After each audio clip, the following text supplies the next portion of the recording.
test.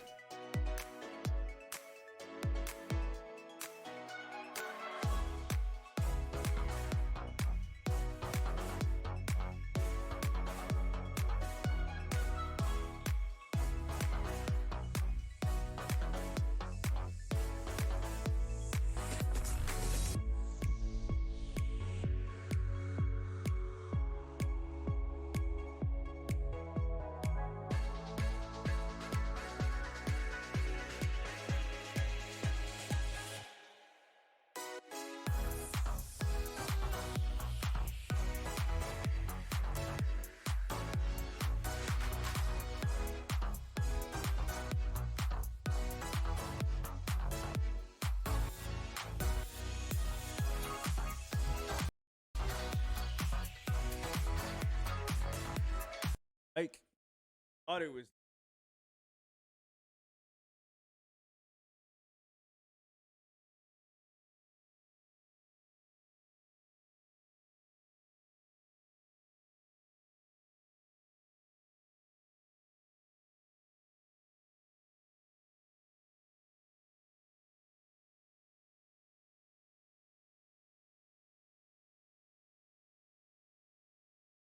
Why am I muted? Okay, now there I am. Hi guys. I don't know why I was muted.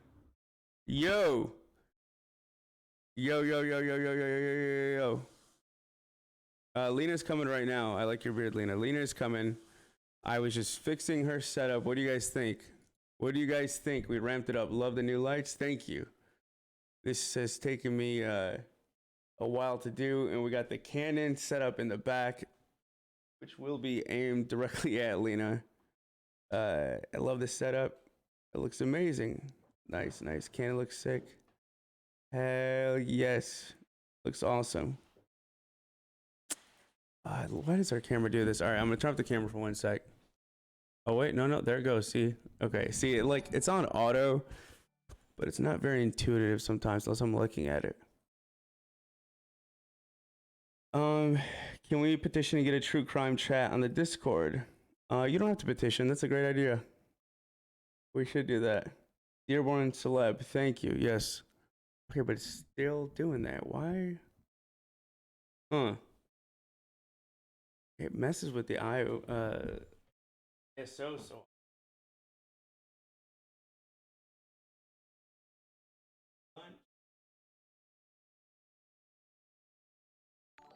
I'll have to mess with it when Lena's here.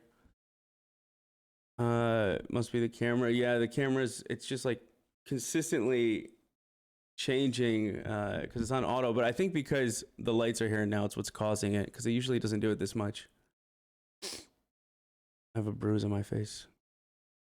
Healing though. What's the name of the squiggly light? These are Gove lights. AB, you and Lena are my favorite crew members. Oh, thank you, fam. Can I just say how pumped I am for True Crime tonight? Let's go. Let's go. Govee? Govee. Lena is coming.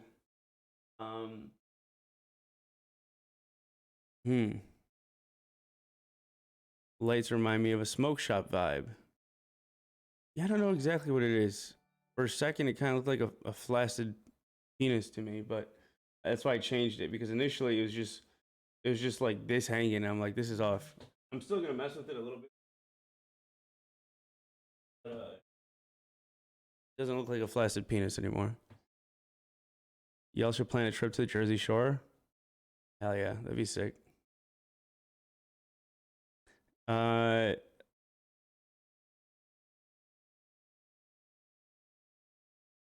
Told Ark I'd come back to his stream if it was a case and I knew well already, but damn, you make it hard always picking the best cases. There you go.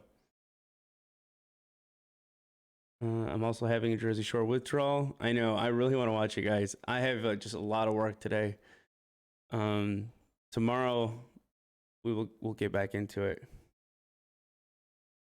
For some reason, whenever I have headphones on, I do this on the show too. Like, it's supposed to help you speak into the mic, which it does, but also it makes it harder for me to talk. I don't know why. Weird. We stopped it at a banger of a cliffhanger. Yeah, it was a big cliffhanger. Is there a delay? Delay on what? On the Canon? No, we removed the delay on the Canon. Oh, in the headphones. Oh, right. You guys are referencing what I just said. That makes sense. No, there isn't a delay. Where is Lena? She's coming. Where is Lena? This is a good question. True Crime Tuesday, baby. Hi, everybody. There she is. I'm here.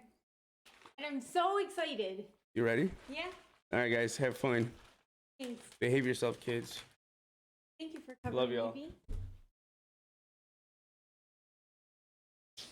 Lighting? Yeah. Yes. Hi, everybody. Welcome.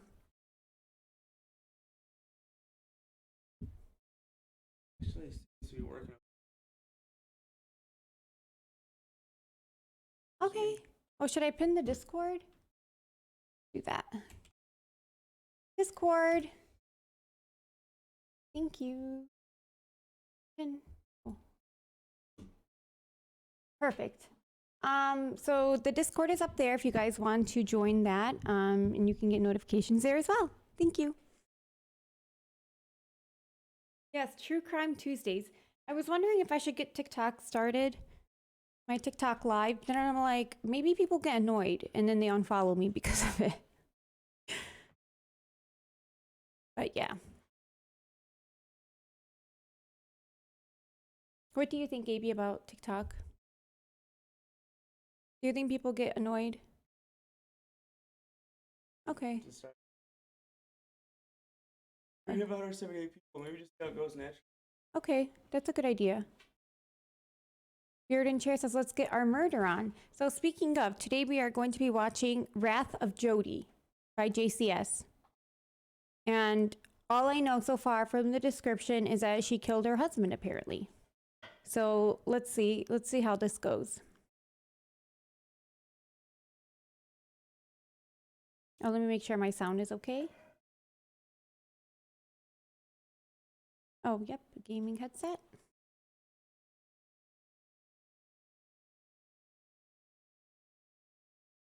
Oh.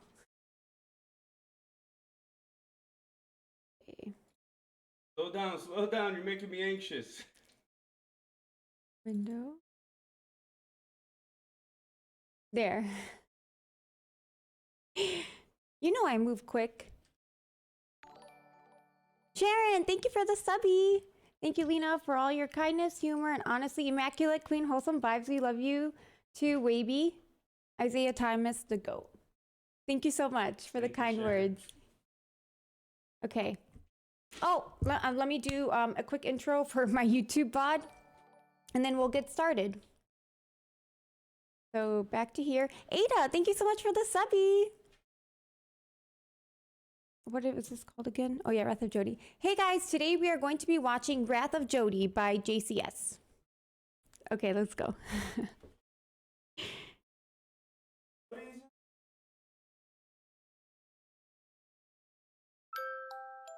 In the year 1980, on Wednesday the 9th of July at exactly 11:54 p.m., a little girl named Jodi Ann Arias was born in the city of Salinas, California, and completely unbeknownst to her doting parents, was destined to become one of the most infamous people in the United States of America. Oof.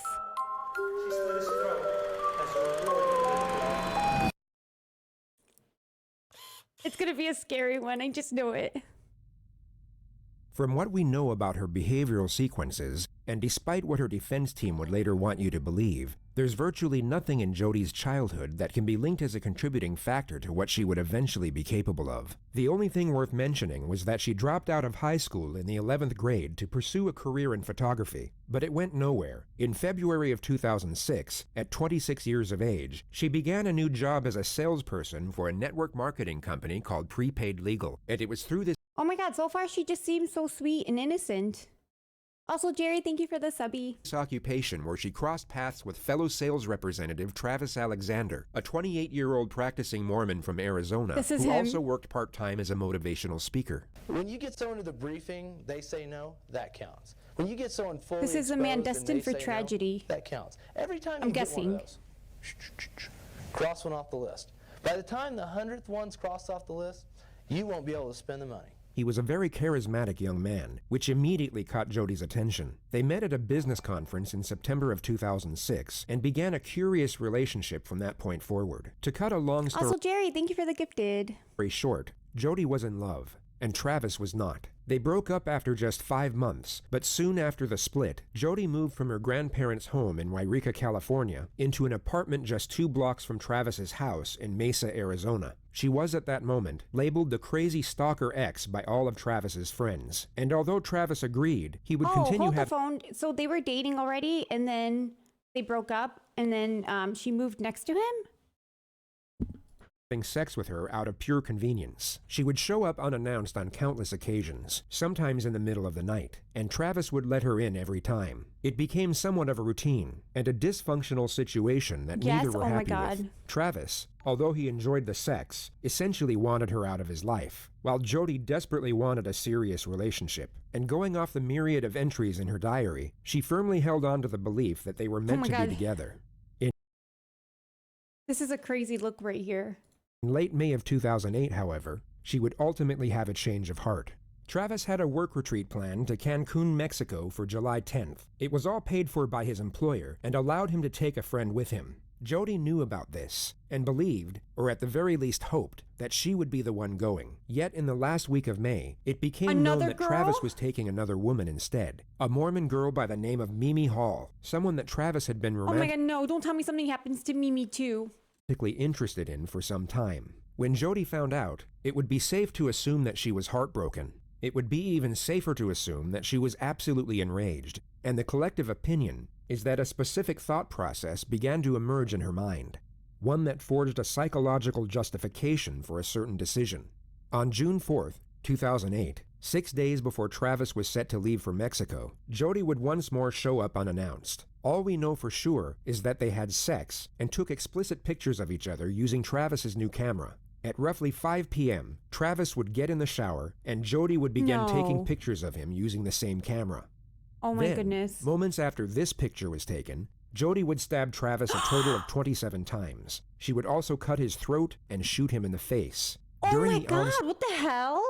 What is she freaking Richard Ramirez? Travis's camera took 2 accidental photographs. The first was taken as Jodi dropped it during the onset of the attack. The second was taken as she kicked it by mistake while moving Travis's body. It showed Jodi's foot and a fatally wounded or deceased Travis. The amount of time that passed from the 2 photographs was 62 seconds. Jodi then spent an estimated 45 minutes cleaning down the crime scene to make sure none of her DNA was left behind. This included wiping down the victim's body with a cup of water and a cloth. She also deleted the pictures from Travis's camera before throwing it in the washing machine. She would then drive back out into the desert and leave Travis a voicemail for the purpose of placing herself away from the crime scene and giving herself an alibi.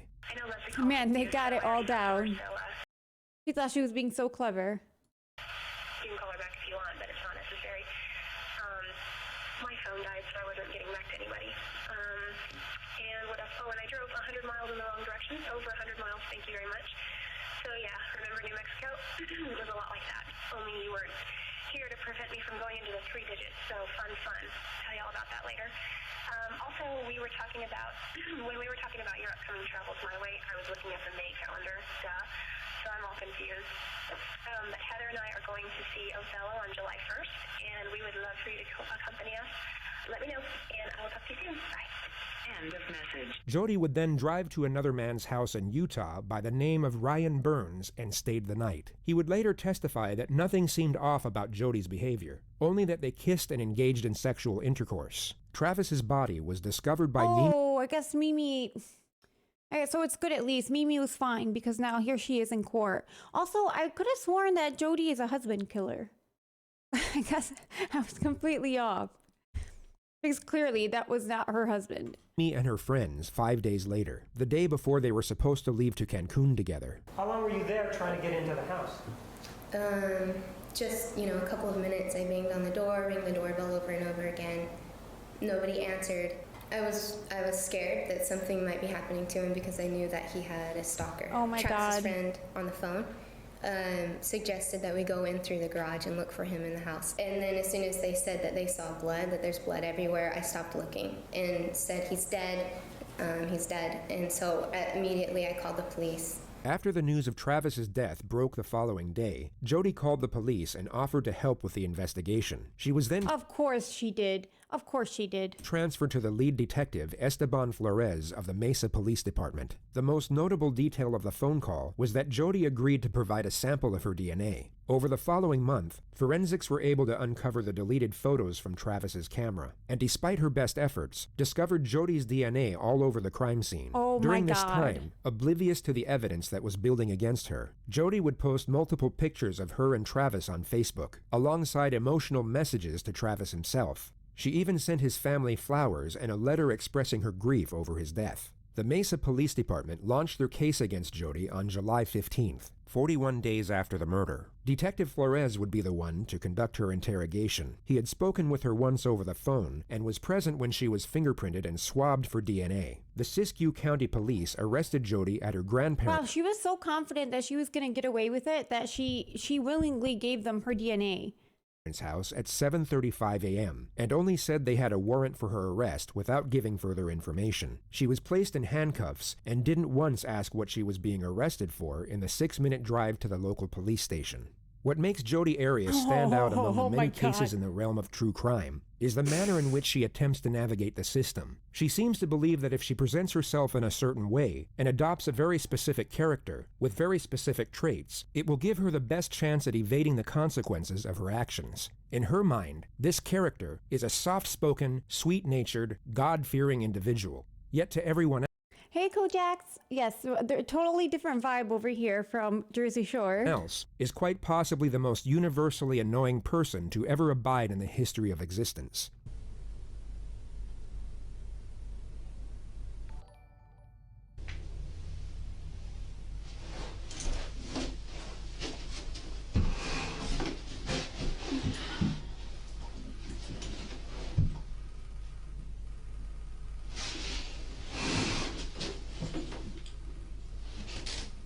Oh my God.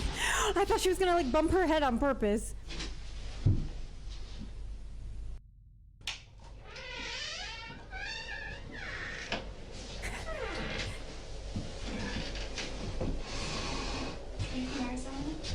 Ah!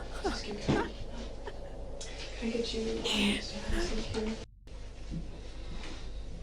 In the next moment, Jodi will hear Detective Flores approaching the room. She will then abruptly place her head on the table to make it appear as if she's sleeping.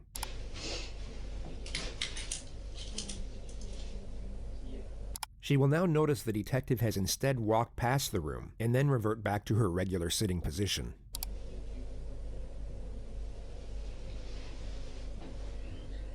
For whatever reason, Jodi wants to appear as if she's in a far calmer state than she actually is. She wants the detective to believe that she's relaxed enough to doze off, when she is in fact extremely alert and anticipating his arrival. She places her head back on Also, wouldn't that make them think the opposite? Like, why is she so calm when she's in handcuffs and she still hasn't even asked, like, why am I being arrested? the table to feign a placid state once more. And you'll notice her left shoulder hovers in what looks like a very uncomfortable position for just over a minute. She then hears the external door open, at which point she takes a deep breath and then fully rests onto the table.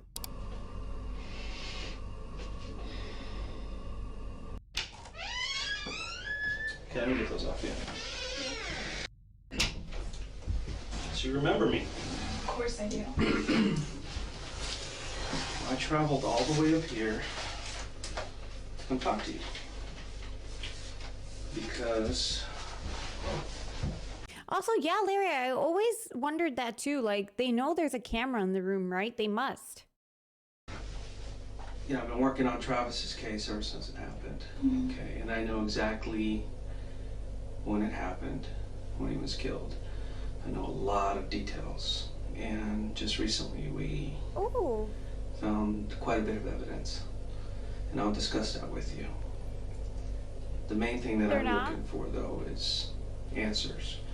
on why certain things happened, why they went so far, and also to get your statements. Okay. She's been brought to a police station in How do I do handcuffs less, and now just like, told light? her arrest is Oh, I concerning the can't death make of a her note for light ex-lover. tuna? An innocent person sitting in her position would want immediate clarification as to what exactly Do is I still going want on. that? Yeah, Jodi I doesn't do. inquire further, just Thank gently you. accepts to cooperate after being given a very vague yet highly accusive clarification of the situation. A lot of details on this case that haven't been released to the public and not even to Travis's family. And those details are known only by us and the person who did it. Okay, and that's for me. one of the reasons Yeah, I'm don't here, forget, what's that? because I believe that you know some of these yeah, details. that's it for And I me. think Thank you you. can help us. I would love to help you in any way that I can. Okay. Because we're here at the police department, the sheriff's department here in, was it Siskiyou County? Siskiyou. That's what it's called, okay. And you're considered... Oh, should I go back? I don't want to ruin it for you guys though. Make you have to rewatch it. That's why I didn't pause it. We were ordering Subway, but okay, some of you guys are saying rewind it. Okay, and that's not even to Travis's... Jodi doesn't inquire further, just Okay. gently accepts to cooperate Thank after you. Thank being you for the given a Prime very Subby. vague yet highly accusive clarification of the situation. A lot of details on this case that haven't been released to the public and not even to Travis's family. And those details are known only by us and the person who did it. Okay, and that's one of the reasons I'm here, is because I believe that you know some of these details. And I Okay. think you can help us. I would love to help you in any way that I can. Okay. Because we're here at the police department, the sheriff's department here in, was it Siskiyou County? Siskiyou. That's what it's called, okay. He doesn't and you're know. considered under arrest or detained. You're not free to go. And I'm a police officer. I have to read you your rights, okay? I'm sure you've heard them on TV. You know, I have to read them off this little card here, but they're pretty much the same. And I'll explain them to you as we go, okay? Okay. And She's still playing it so calm. Girl, you know, if there's a question that you don't want to answer, They know, you don't they're feel on to comfortable, you. You can say no, you know, or oh my god, okay, yeah, she was arrested in California. That's what I was wondering if that took place here. Oh, but it's an Arizona cop. Got it. You can elaborate as much as you want. It's completely up to you. It's at your speed. I don't want to pressure you. Is this recorded at all, or should we? Yeah, I don't know if there's a recording or something. I don't know if these are voice recorders. I noticed them. If they have video, or if they have I audio, don't or think they're. batteries, or what. I don't think they're on. Hindsight allows us to recognize this is simply an attempt to appear innocent. She seems to think that if she appears confident enough to recommend the use of an outdated voice recorder, that it will seem as though she has nothing to hide in the eyes of the detective. But it's just bizarre. If the detective wasn't already certain of Jodi's guilt, he would most certainly become suspicious at Okay, this yeah, she's definitely never watched any true crime before. moment. They're really cool. It's okay. Used to the They're feeds. really Yeah, I cool. haven't touched those or anything, but Oh, okay.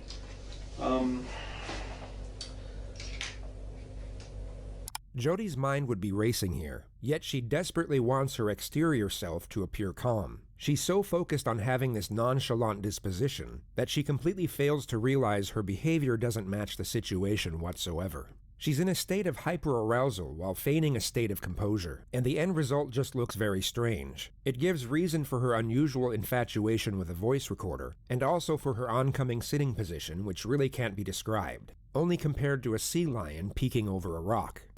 and they're not on, so what I want to do is just get to the bottom of it. Everybody wants to know, okay? And you know, so I'm going to ask you some questions. You can voluntarily answer them if you want. Okay, is that cool? Yeah, that's Yes.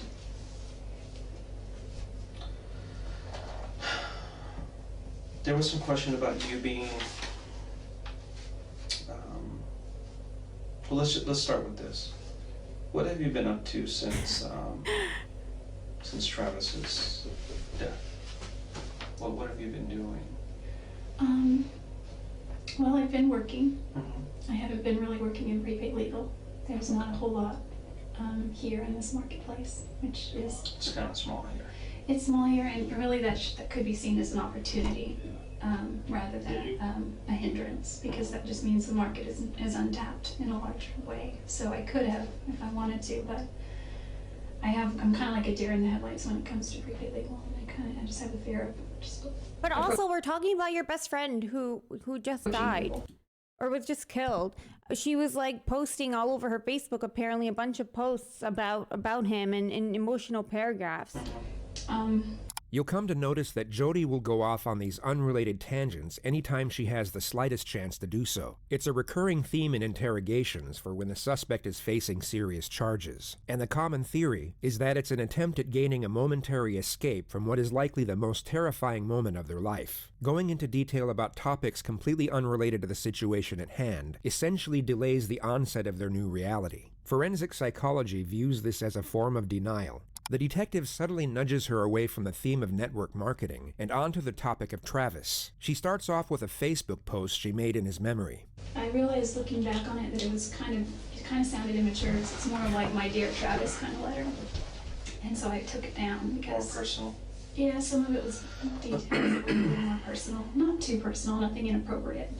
Just I just.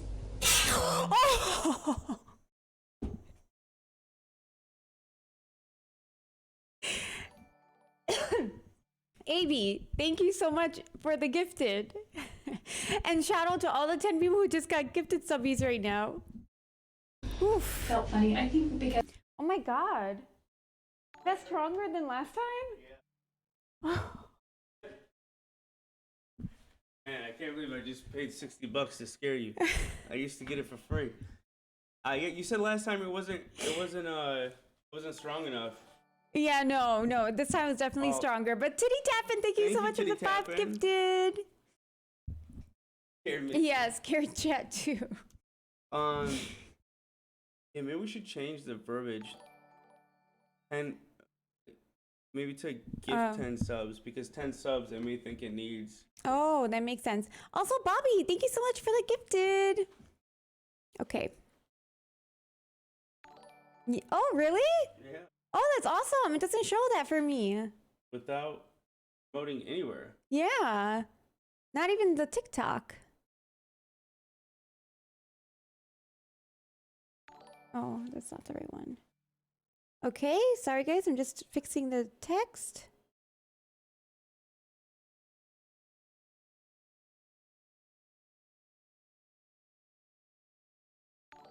Gift 10 subs to Fire IRL Cannon. There we go. I think that makes sense. Okay, back to it. Oh, good thinking. Let's fix it here too. AB, you're so good at this. Oh, no, it does fix it. Give 10 subs. Yeah. So I did it the right way. Okay, awesome. As I'm a photographer, I tend to communicate more through pictures, so I posted a ton of pictures that I have of him, and I have a ton more that I just can't access right now, and videos and things that I know his family would want, but She then explains how it's hard to talk about Travis's death with the guy she's now dating. And we've been talking a lot, and we try not to talk about that because it's kind of like, ugh. And plus, Travis is my ex-boyfriend, but at the same time, he's my friend. So while I'm mourning my friend, how do you talk to your new potential, possible, maybe person that you might start dating about your friend, even though he was your ex-boyfriend? So it's kind of a gray area. The detective knows she'll happily trail off until the morning comes, so he cuts her off and locks her into the situation at hand. And I've talked to a lot of people, and everybody's pointing a finger at you. You know, everybody is saying, I don't understand what happened to Travis. I don't know who killed him. Are they going to tell her that her DNA matched the crime scene, or But what? you need to look at Jodi. And sometimes the simplest answers are the correct ones. One of the most fascinating parts of this interrogation is how long the detective allows Jodi to cling on to hope. For the first 45 minutes, she will be terrified, yet still believe there's a chance she will be going home at the end of it. The detective That's really what it seems like. She's talking like this is so casual, everything's gonna be fine. And also, yes, totally Casey Anthony vibes. That's what I was thinking too. hint at her suspicions and culpability in a gradual manner, yet not directly accuse her until a much later stage. Dangling the idea of hope above someone's head while simultaneously hinting at the grim future that awaits them would perhaps be considered cruel in most other circumstances. Yet on this occasion, it is tolerated for a tactical purpose, which is to allow for as much divulgence from the suspect as possible. Her fear will cause her to panic, not enough to the point where she completely locks up, but just enough so that she continuously tries to claw at her own salvation, and in the process will divulge information that will be extremely damaging to her defense later on. And that's one of the reasons I started looking at you a little bit closer. And over the last month or so, I've gotten into Travis's life, talked to all his friends, his family. I got a really good understanding of who he is now. And I got a very good understanding of your relationship with him. Obviously you weren't boyfriend and girlfriend anymore, but you were still having a sexual relationship, which, Does his family know about that? Just curious. No, his family doesn't know anything. We got first time chatter. They said, Lena, you used to babysit me. I don't think that's possible. I did used to babysit a lot, but just for my cousin's kids, and I don't think you're one of them. Or you could be. You think so?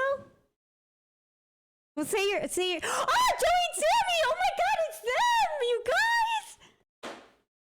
It's Joey! Oh my God, Joey! Hi! Oh my God! Immediately when you read that, I'm like, that's definitely them. And Lena's gonna say, I don't believe that it's you. By the way, phone. What's up, boys? Oh my God, it's Joey. So yeah, when you said that, I'm like, okay, no, I literally used to babysit Joey and Sammy, but I didn't want to say the names because I wanted you to say it first. And oh my God, it is you for real. Hey, oh my God, I miss you and I love you. How crazy. How did you come across my my Twitch? Because I didn't post this anywhere. Aw, this is so sweet. It's so crazy too, you guys, because I used to babysit them when they were so young and they're so grown now, and it still shocks me. Wholesome AF chat says. Yes, that's family right there. Aw, that just made my day. Where's my... Oh, here's my... Yeah, no, that really shocked me when he said the name. I'm like, it's Joey!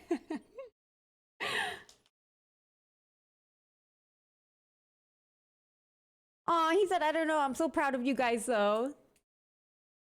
You're so sweet, Joey. No, I'm so glad you did. I'm so glad you popped in. That literally just made my night. But yeah, we're watching some true crime. I don't know if you're into that, but this is kind of a crazy story here. Fairy, thank you so much for the gifted. Oh, they got a sub too, so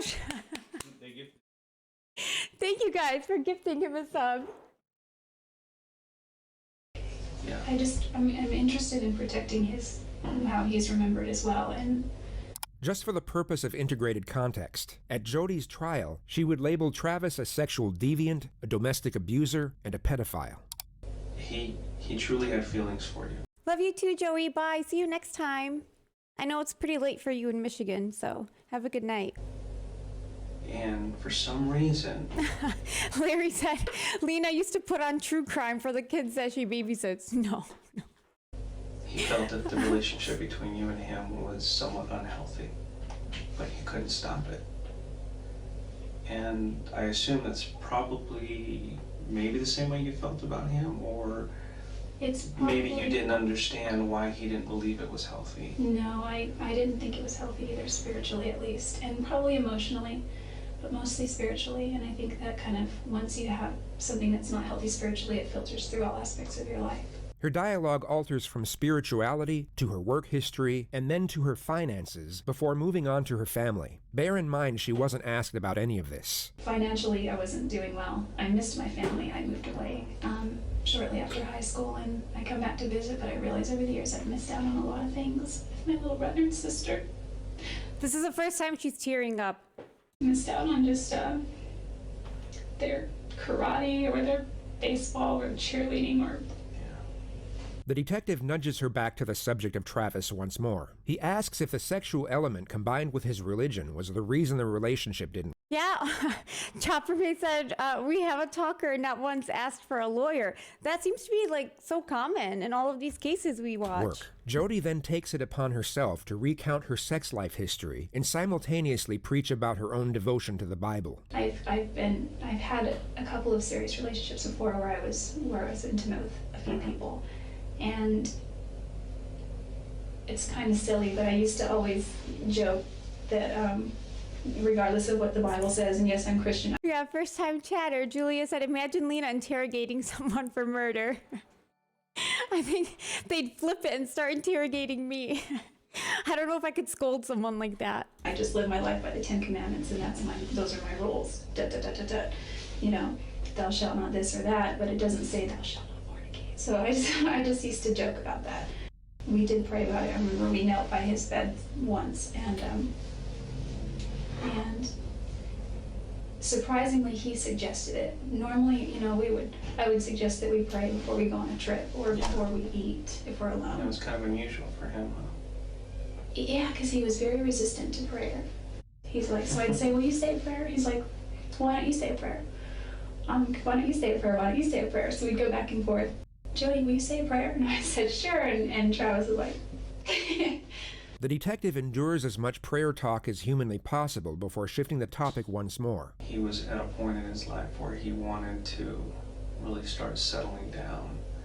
He felt like he needed to kind of grow up, you know, become a husband, become a father. Did you guys ever discuss possibly getting married or anything? When we were dating, we did. Okay. Once we broke up, he brought it up. He actually proposed to me a lot of times, but he wasn't serious. Because said, I love how shady the narrator gets. Yeah. The narrator definitely has opinions on this. Let's move to after the breakup. Oh, okay. What kept you in Mesa at that point? I actually moved to Mesa a few weeks after we broke up. Really? Mm-hmm. And then there was a time period you really wasn't seeing anybody, and then Mimi came into the picture. What did you think about her? I didn't know a lot about her. She seems like a really nice girl. He showed me her picture on Facebook. Sure, you didn't. I don't think she had a lot of pictures on there. He said that he's not sure why, but he's pretty sure that she could be it. And I was happy for him. I didn't find out about Lisa. This conversation you had face-to-face with him? Yeah, or? Yeah, it was in his room. And he had his laptop, you know, just on his bed. Jodi is desperately trying to make it appear as though her and Travis were on good terms. But this is just overkill. Jodi was labeled the crazy stalker ex by all of Travis's friends, and even Travis himself. The idea that he would show and then discuss any potential future romances with Jodi is ridiculous. And I truly believe he does love her. Oh, he's definitely picking sides here. Yes. Travis had a, he's what you call a player. You know what that means? Yeah. He kind of pulls girls in. Anybody, though. He was reluctant to make a commitment first off. And truly, he didn't think that you were marriage material. And I don't know why not. I mean, I see you. You're a wonderful girl. You're struggling. You're trying to make your way through life, and I don't see why you guys couldn't have made it. I think we have very different philosophies on a lot of ways.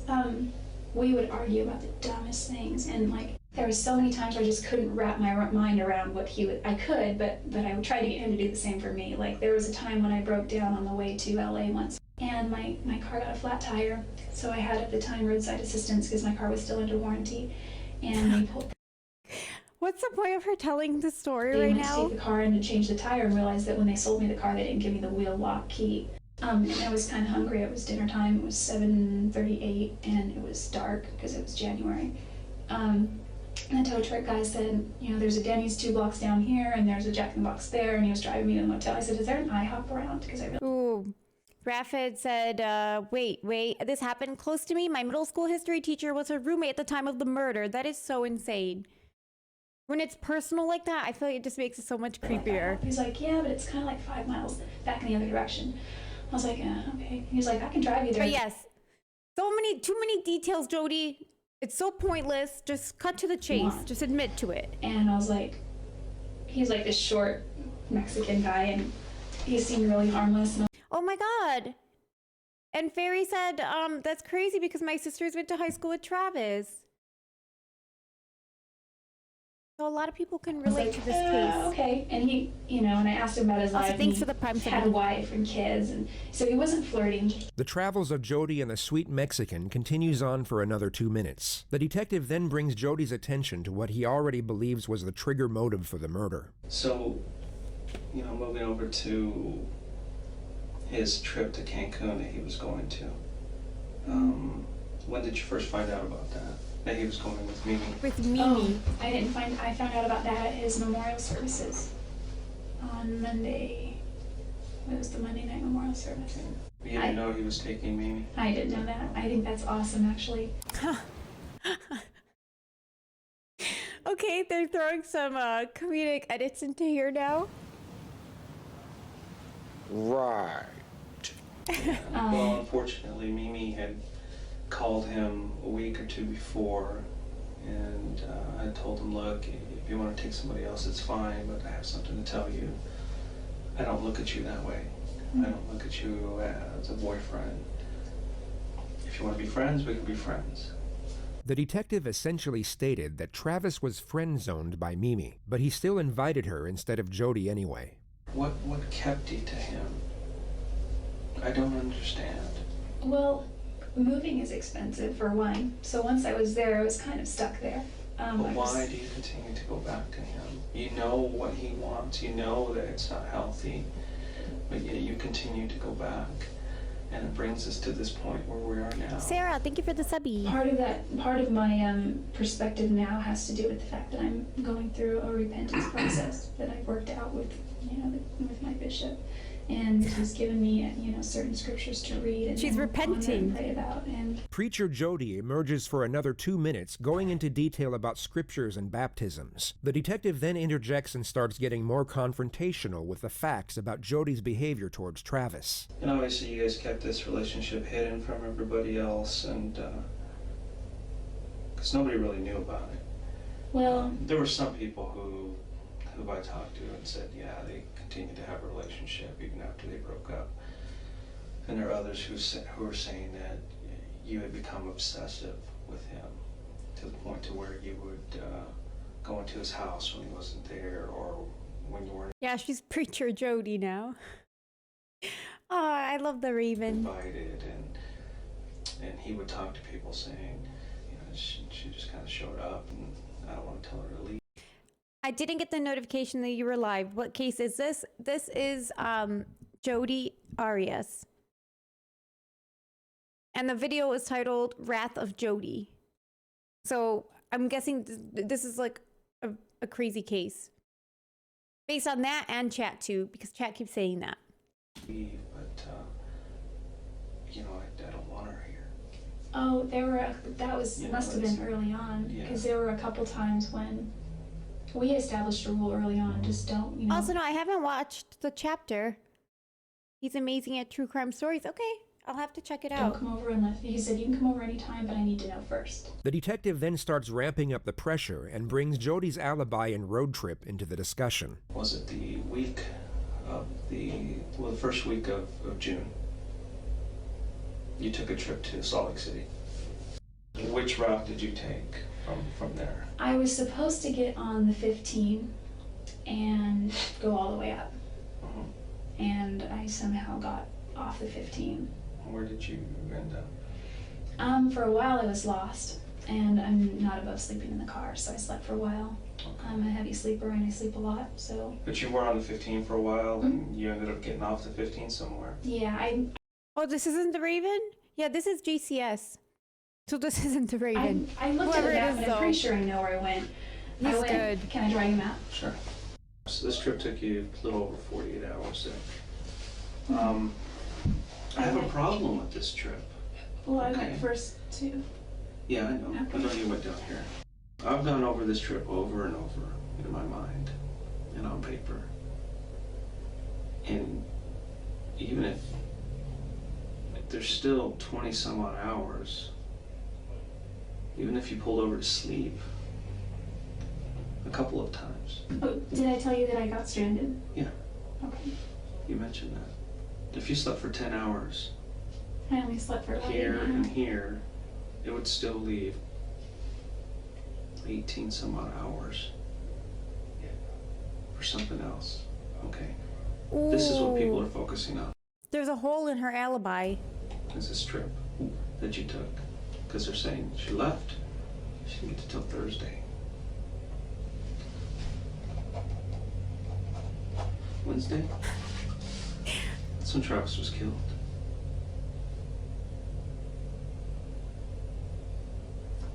I did not We leave got this house, isn't her. there? We got her. Aren't there? I pulled your cell records.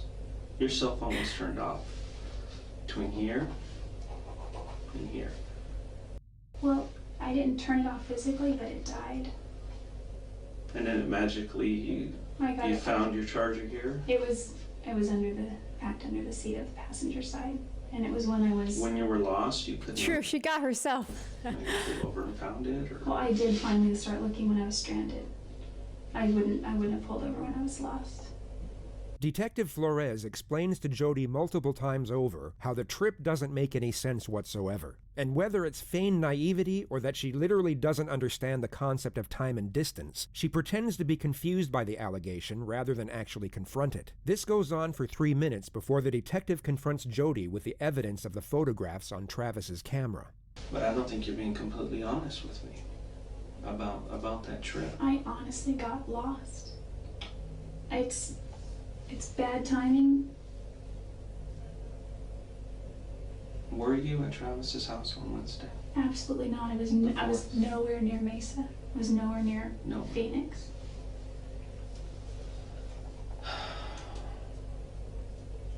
I wasn't. So a lot of you are Posted. talking about the photos. Do you mean just the ones they showed in the beginning that were like blurred out, or is there more that they're not showing us on here? What if I could show you proof you were there? Ooh! Do I'll it, bet you should detective! mind. Do it! Do it! I wasn't there. You can be honest There's with me, more? Jodi. Oh my god. I was not at Travis's house. I was not. You were at Travis's house. You guys had a sexual encounter. Oh my god, he's gonna say because the photos. They recovered the camera that fast? There's pictures. Oh my god, she's so scared right There's now. pictures. Because I have them. I will show them to you. Okay? So, Oh my god, the first time she's not like rambling on and on. She's just quiet now. what I'm asking you is for you to be honest with me. I know you were there. Are you sure those pictures aren't from another time? Positive. Remember I told you about the camera? Mm-hmm. The card's intact. Remember I told you that card was destroyed? I didn't want to tell you the truth. And I have know, pictures I love those gotcha moments too. of you When in everything Travis's just- bedroom everything with flips. Travis, pictures of him. And it's obvious you guys are having sex. Taking photos of each other. And they're dated and time-stamped on the day he died. Are you sure it's not? Also, thank you, RGB. They said, love the lights behind you. AB was setting this up for me yesterday. Or maybe the day, whenever it was, we were watching Jersey Shore and it was just me and you guys. And he joined us a little bit later. Because he was setting up and upgrading my stream. He's the best. Me? I mean, that, because I was Jodi, not there. It's you. And you know it's you. I know all the details of this. You should case. marry The that only man. thing I don't know is why. Why did you choose to go visit Travis that day? Yeah, good thing I snatched him up before he moved out here, huh? And why did you do what you did? I would never Why, hurt Jodi? Travis. You did. You hurt him. That's why we're here. We know, That's why I Jodi, flew we up know here. it. Because I needed to talk to you about this. I can just Yeah, arrest you. this detective has the patience of a saint. That is so true. Other detectives at this point, they'll definitely, like, once they show their cards, they definitely start getting more aggressive And throw you with the in jail, suspect. but I want to know why. Why did you do this to him? I wouldn't hurt Travis. He's done so much for me. I know you took pictures of him in the shower just before he died. I don't think he would allow that. Mm-hmm. And the camera actually took a couple of photos by accident during the time that he was being killed. Oh my God. Yeah, Jodi, really. Yeah, Jodi, really.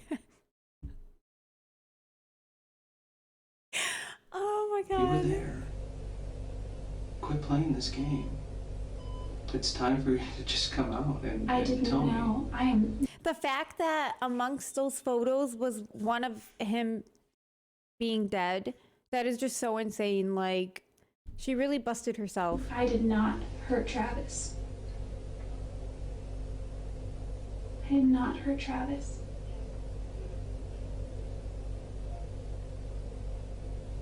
I wouldn't do that to him. The detective then goes on to explain the DNA evidence collected at the crime scene, which includes Jodi's blood mixed with Travis's blood, Jodi's hair, and Jodi's bloody palm print. You either had blood on your hand and you touched the wall, or there was blood on the wall and you touched the blood. Could my palm print have already been there and then blood touched it? Jodi. Jodi, this is over. This is absolutely over. You need to tell me the truth. Listen, the truth is I did not hurt Travis. The cop just wants to go home.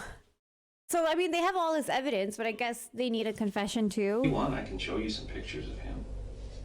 Do you want to see pictures of him? Part of me does and part of me doesn't. Why? Because you don't want to remember? No, I just, Jodi. there's a morbid curiosity. Jodi, I wanted to know how he died. we can keep playing these Thank games you. over and over again. I'm not going to believe you. Listen, That was nice of them to include a little note. Did you see it? They put. Yeah, that's sweet. They wrote a note saying, "Sorry, we are out of raspberry cookies." Thank you, Subway. It's over. could it have been my blood from Your before? image. So okay, we got first time chatter. Said someone fill me in. Who is this? We've gotten so many first time chatters today, so thank you guys so much. If anyone is new here or you just came in, this girl is Jodi Arias. She was with this guy, Travis, and then they broke up, and then she started stalking him to the point where she even moved like 2 houses away from him or 2 blocks away from him, something like that. But anyways, on the week before he was gonna go on a trip with another girl, Mimi, she murdered him. It's And there's photo evidence. not important right now. Saving the rest of your life is. Listen, if I'm found guilty, I don't have a life. So, Zara said, it's the queen. And then she said, oh, not Jodi. I was talking about Lena. I'm not guilty. Thank I you. didn't Thank hurt you, Zara. Travis. If I hurt Travis, if I killed Travis, I would beg for the death penalty. It just seems so impossible. I'd want to see it. I'd want to know. I mean, I'm not like Thank you, AB. I'm not a murderer, but I guess if I were to do that, I would wear gloves or, you know, something. Okay, let's say for a second that I did. And I say, I did it. Mhm. I mean,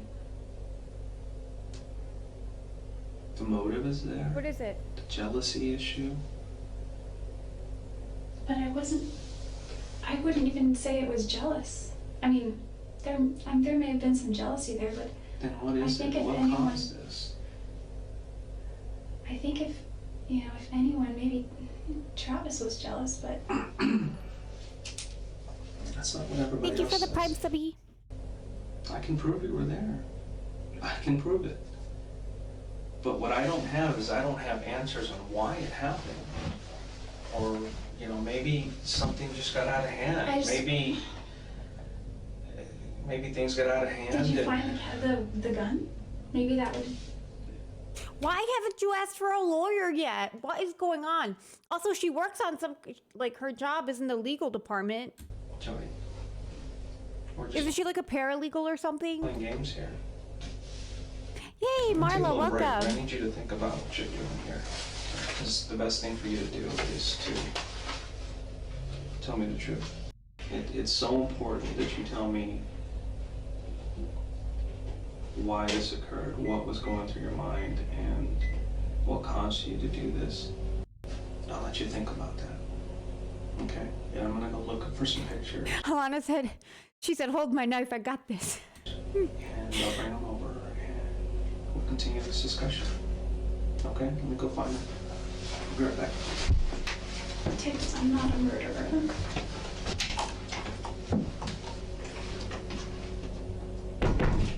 Now, what weird shit is she gonna do?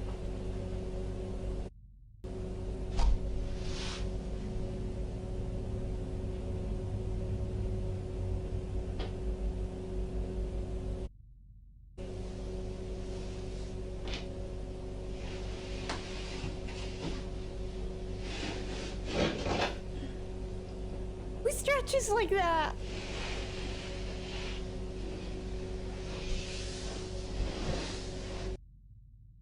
Oh my god, she seems so unfazed. What kind of gun is that? Just curious. It's a Glock. I just bought a gun. Yeah, Jim? You probably found it by now. Probably. I was taking it somewhere. These are just a few photos. And I want to be careful not showing you certain photos Please because don't some of show me. them are very bad. If Travis were here today, he would tell you that it wasn't me. No. My job is to speak for Travis right now. And everything Travis is telling me is that Jodi did this to me. Where's that one? Remember him? This is so messed up. And just these photos from the night he died, like moments before he was killed. Is he naked? Is he naked? Yep. Jodi is then shown one of the pictures that was taken by accident while she was in the process of murdering Travis. It's your foot, Jodi. These are your I can't make out what's happening in this photo, but I'm kind of glad. I don't even want to know, like, what's with the blur, what's under the blur. pants. No, it's off color because we had to enhance it and the color kind of changes a little bit. Let's try this. This is his bathroom. That is not my foot. Couldn't even recognize Travis, he'd been there so long. Please tell me there's photos of her in that same memory card. Oh, can you guys hear me munching? Let me... Do you have any recent cuts that are healing? Well, my cat scratches me. Little things. These are all her work. You can see. This is her. That's her. I've got scars. She's a feral cat. All these little things are her. Well, enough about your cat, but there's no doubt in my mind that you were there. There's no doubt in my mind that you did this. None. So you can go. Oh, thanks, Sarah. Okay. So Jodi and Travis both worked for / we're involved in the same LMM called prepaid legal. It's a weird legal insurance MLM. Okay, I wasn't sure what that was. Oh, until you're blue in the face and tell me you weren't there and you had nothing to do with it. I won't believe you. I want to know why. It's killing me inside. I don't know why. Like, there's no reason for it. There's no reason why. There's no reason I would ever want to hurt him. And I have a solid case against you. And I can present it to the judge. As cold as it is now.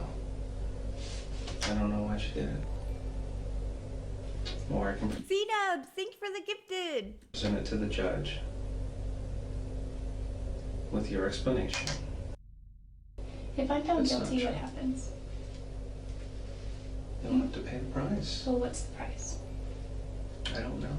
Don't you know what the sentences are? They said. Oh my god, wait, okay, so also this case was happening around the same time as the Casey Anthony one? Oh my god, the world is so Sentences that are scary. carried for something. It depends on your situation, how old you are, depends on the type of crime. It depends on whether you show remorse or not. And part of that remorse is at least coming Console, clean. thank you for the sub. When somebody doesn't come clean, I don't see any remorse. I know you're afraid, but you're already going through it right now. There's no backing up. There's no backing up to yesterday. There's no backing up to that day. It already happened. And unfortunately, you're gonna have to face the consequences. You know, if I did that, I'd be fully ready to face the consequences. Also off topic, but Sean John just entered the chat, said, "What up, chat? I started dating my crush today. Congrats." Chat is happy I'm for not you. really for things like, you know, I'm all for the 10 Commandments, thou shalt not kill. Mm-hmm. Okay? I just can't. I didn't kill Travis. I just didn't. I did not take his life. You need to come out and tell me why this happened. I will not accept any other excuses. I will just move on with my investigation, with my final report, submitting all the conclusions and all the evidence. And we can just let a judge and a jury decide. We can leave it in the What hands of about a a lie jury. detector test? We can do that, that's fine. Would that help me at all? I mean, you can't use them in court, but Well, then there's no point in taking it. you took a knife to him and couldn't stop. You couldn't stop. And before you knew it, it was all over. And then you panicked. And then you... I've never been that angry at him. Not enough for that. I've been so far angrier at other people, at other ex-boyfriends. Then tell me who could have done this? Who did this? I don't know, but if I go to trial for this, and if I'm convicted for this, whoever did this is going to be sitting very pretty somewhere. Glad that it wasn't them. Yeah, no shit, Jodi. And it's my job to make sure that an innocent person does not go to jail.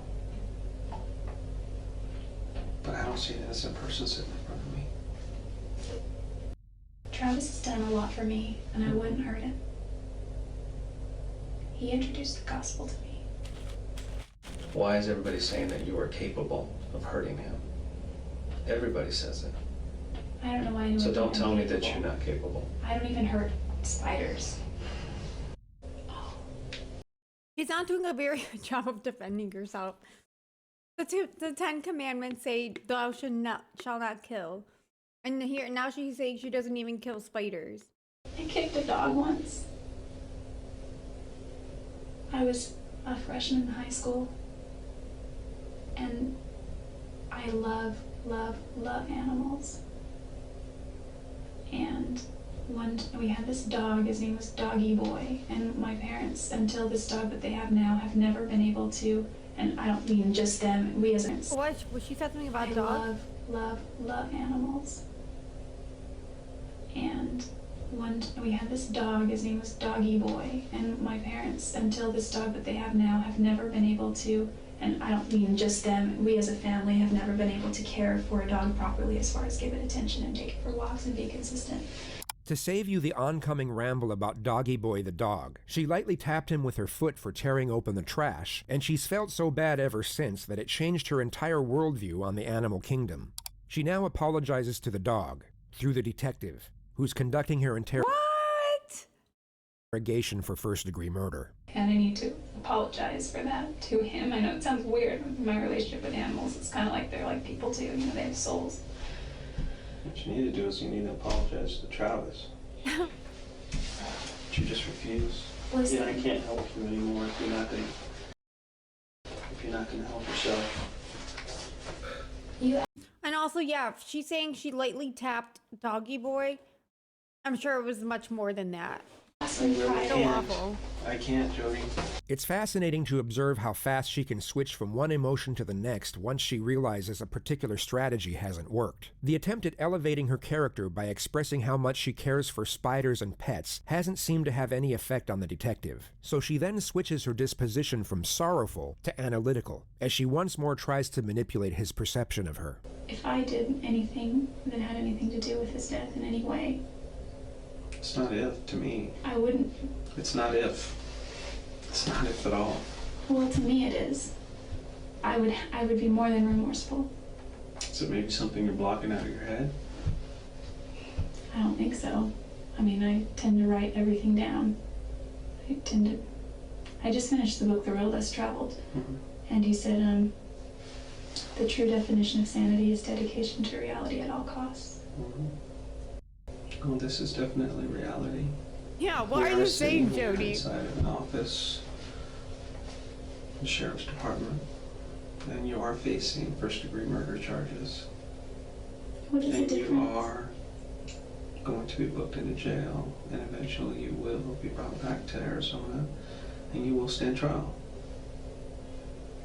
That's the reality. And once you realize that, I think you'll be better for it. I've had worse issues with other people. They're all still alive. I'm still friends with my They're all still alive. ex-boyfriends. They're all still alive. You know, I've been doing this a long time, and there's one thing that I can never get out of my head, ever since the first day I talked to you, is there's an old saying that, you know, someone's just not acting right. Look into it. You have not acted right from day one. You're just not acting right, Jodi. You're acting like somebody who's guilty. How so?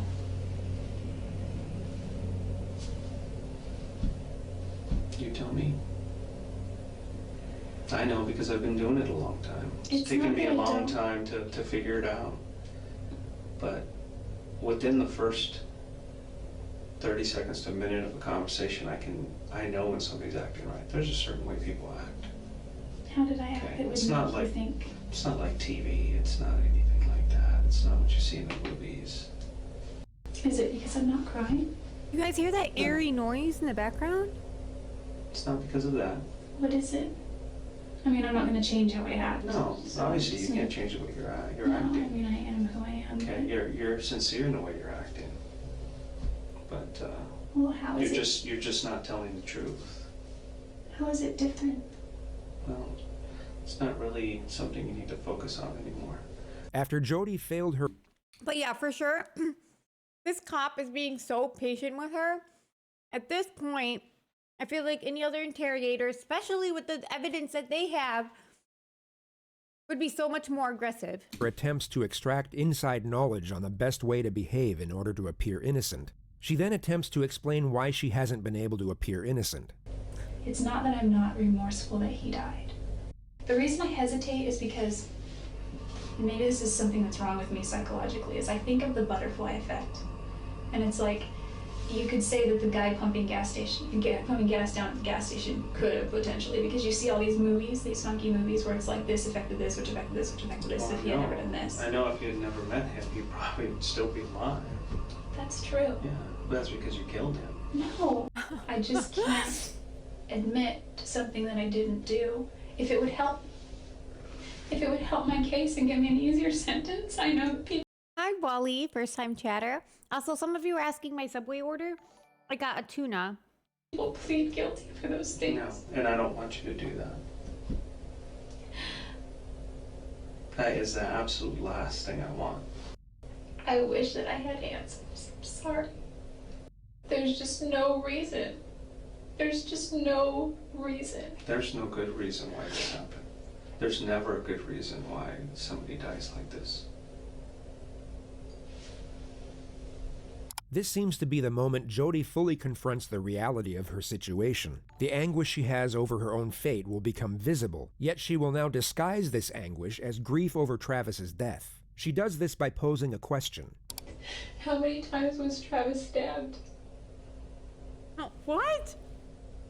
More than I want to remember.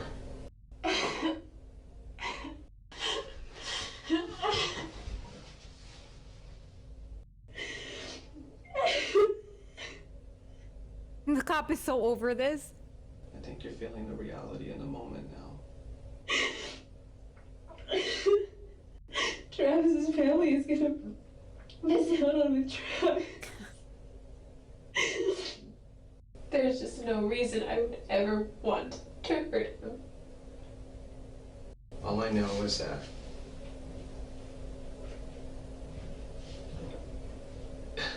I need a story or else it's just cold. It's so cold. But without the truth, I can't paint another picture. And it's going to be up to the prosecutor to paint that picture. Mm-hmm. And if you want that prosecutor, and I've met him, and you don't want him painting that picture. I have to maintain my innocence. I can't admit to doing something that I haven't done. There's just no Well, I reason. have more work to do. Can you give me a rundown of what's gonna happen from here when you leave? Yeah, you're, Like, just today, for example. well, you'll probably be taken across the street to the county jail. You'll be processed through there. This is a really trivial question, and it's gonna reveal how shallow I am. But before they book me, can I clean myself up a little bit? You're gonna be taken the way you are.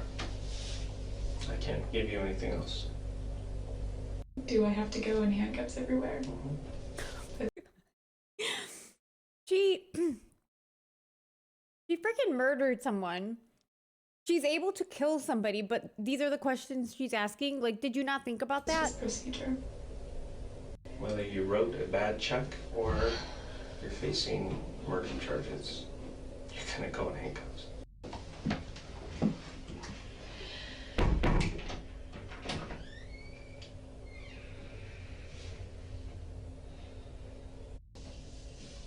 Should have at least done your makeup, Jodi. Gosh. I didn't hear you breathe. This is insane. I wonder how am I still here, and I can't breathe. I didn't hear you breathe.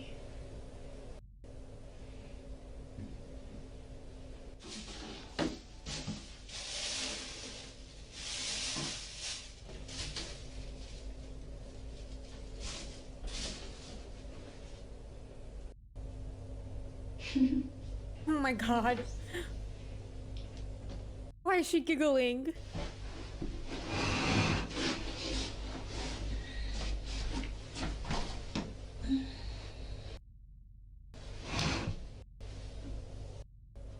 And this is after knowing she's gonna get arrested and booked and going to the county jail. What is she doing? He knows our need. Still beating.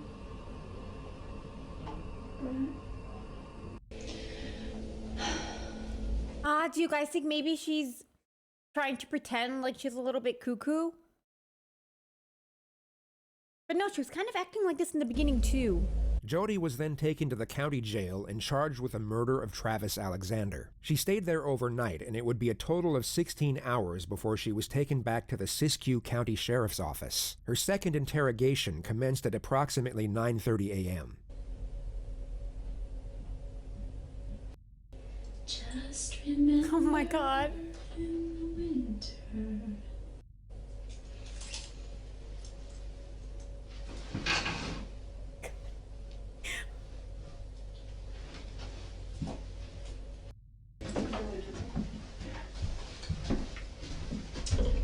All right. If you want to go ahead and stand up for me. As I take these cuffs off, just go ahead and put your hands down at the waist, okay?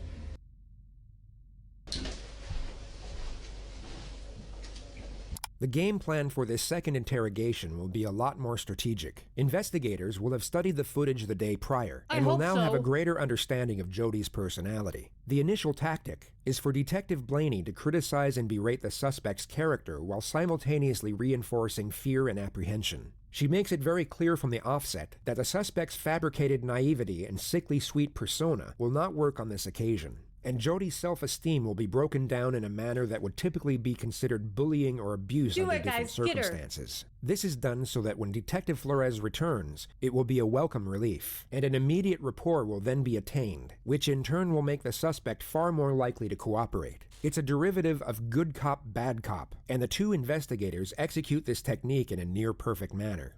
Detective Blaney's time with the suspect is essentially a non-stop psychological onslaught, which is sometimes executed in a passive manner, while other times in a far more direct manner. During the latter stages of the bad cop procedure, Jodi will be asked if she would prefer to speak with Detective Flores instead. This question is posed a total of 5 times, and only on the 5th time will Jodi finally give in and admit that she would. This will give her the impression that when Detective Flores finally returns, it was all her doing, rather than a calculated and prearranged strategy.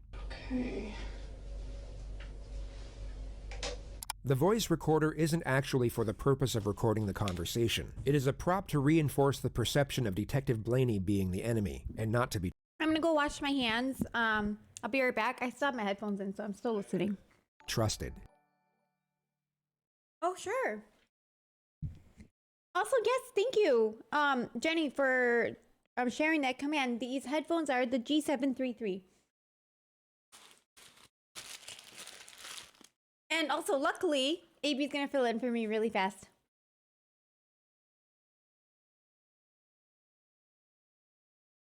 Hey guys. I cannot believe that Lena has almost 500 viewers. I am so proud of her, and I appreciate you guys. This is awesome. You know, I got something I'm working on for our stream. I got a few things. I didn't plan on previewing it, but I'll preview. I'll give you guys a preview because I love y'all. All right, you ready for this? This is a premiere. This is a game changer. Are you ready? I've been cooking this up. All right. Get up, cocksuckers. It's all over. Listen, we had a rough couple of months, but it don't matter. They want to get down and dirty. Don't forget who the fuck we are. You understand me? We're the baddest motherfuckers out there. You know why? Because we're Americans, cocksuckers. Who the fuck do you think you're dealing with? Stop with the fucking whining. Stop with the Russians on Facebook. I don't give a fuck. Worry about yourself. Keep your eyes open and get the fuck off Snapchat and fucking Twitter, cocksucker. There you go, baby. We're fucking Americans. That's right. We're adding one to the mix. We're adding one to the mix. All right, you guys got me so hype. I'm thinking about previewing another one with you guys. Or should I save it? That is the question. Save it? Preview?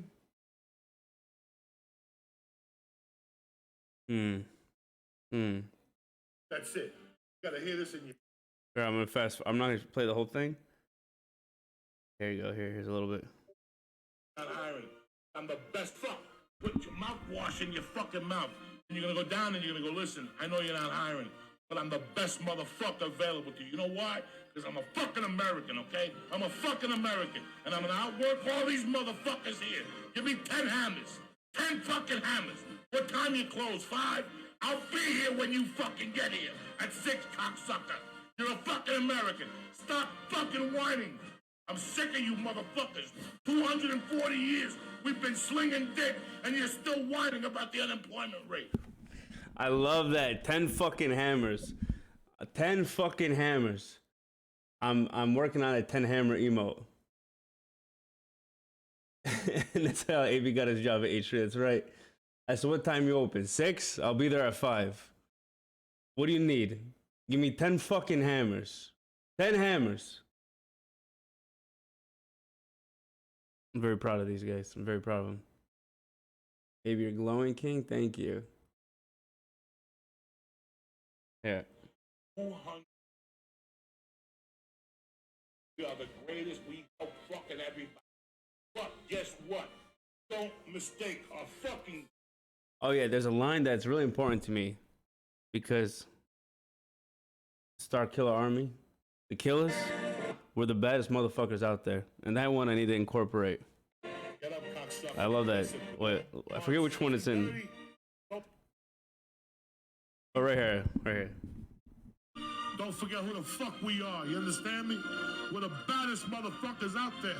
You know why? Because we're Americans, cocksuckers. Who the fuck do you think you're dealing with? Stop with the fucking whining. Stop with the Russians on Facebook.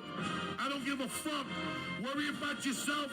Keep your eyes open and get the fuck off Snapchat and fucking Twitter, cocksucker. That's the fucking Pilgrims, baby. Lena, can you give me a flathead screwdriver and I'll tighten this for you? Yeah. Top right drawer. There you go. There you go, guys. And you know how we're gonna start Wednesdays from now on? Fuck it, I'm going in. This is how we're starting Wednesdays. That's it. Put that on loud. That's it. You gotta hear this in your head and in your fucking hearts, you fucking cocksuckers. Get up, you fuck. It's Wednesday. The holidays are coming. Get up. Be an American and stop crying. That's what being an American means when you turn it backwards. Stop fucking crying. Get up, salute the flag, and get your dicks up. That's what Americans do. I love you. Salute you, motherfuckers. God damn it. Salute you, motherfuckers, man.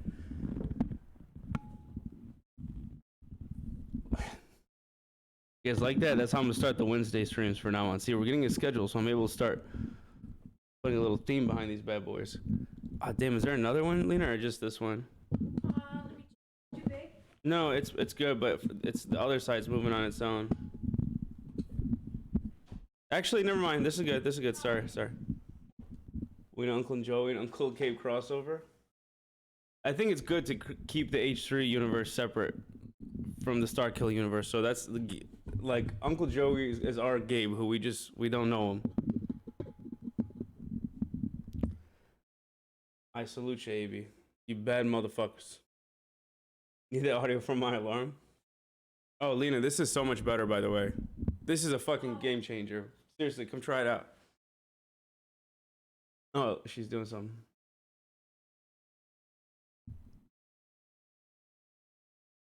Send that clip to Tim. I want to. But yeah, we got some other stuff to add to the mix. I hope AB starts posting VODs on YouTube. I will. I have a game plan. Not every VOD, not everything. Like the Jersey Shore ones, I can't post to YouTube. I don't think so. But I do have a content plan so that I can upload VODs to YouTube. Certain VODs, not all of them, but at least I want to do 1 or 2 a week. Natural hair, arrow wind. When this grows out, I'm just gonna cut it out and then just keep my natural. It is getting to a weird frosted tip phase, and I don't want to keep dyeing it. Cousin Tim is hot. Oh, hot take. Don't like the blonde. I like it. It's just too much to keep up with. I just don't like. I don't like when it gets like this, like frosted tip phase. It's weird because like my natural's growing in here, and then down here it's my natural too. If it's just all blonde on top, that's fine. But I don't know. Dye it a fun color. New hairstyle era for AB. I just want to grow my hair out, dude. I want my hair to grow out. That's all I want. I've been trying to grow out my hair ever. Last time I had it long was 9th grade. I like those little frosties. You slay anything, AB. Slay me. Thank you, Maddie. Let it grow. Oh, what's up, Cam? The legend. Cam is the man. I love Cam.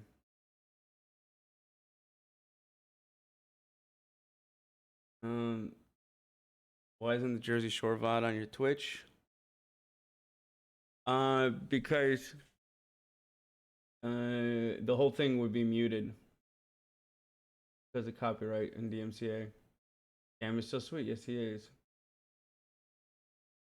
Calzones for Cam. I'm just warning you, Tim is giving advice on picking up girls and involves tripping them in front of Forever 21. Yeah, stay away from Forever 21 if you got the hots for Tim. What are we thinking, guys? Was this Canon thing worth it? Maybe it's too high. Maybe it should be 5 subs, but it needs time to fill back up. We have like a whole big ass air compressor in this closet. Setting this up is a whole fucking thing. 5. Yeah, I think you're right. Baby, please, I missed Jersey Shore last night. How far did you get? We got halfway through season 2. Baby, thank you. Welcome home, by the way. 10 fucking hammers. We talking about subs? What's up, baby? Baby heard the call. Cam is on Twitch. He doesn't stream as often. He's not a clout chasing juicer like us, which is not a bad thing. What the fuck? I thought I had a hotkey for Cam. Miss you guys so much. We missed you. Back. What did you want to? Oh, this is gonna be Oh, you fixed this. Oh my god, I could already tell. I'm not trying to be dramatic, but honestly, already so much better because I just like I move my mic so much when I'm talking, and it just loosens this up. And I thought maybe I need to just stop touching it, but I can't stop touching it. And now you fixed it. Yeah. Mm-hmm. That's what I do. I'm a handler. Hey, baby matcha. Thank you so much and welcome back. I hope you had a great trip. Okay. You did. But there is a cooldown, guys. I'll tell you that. So that is a problem.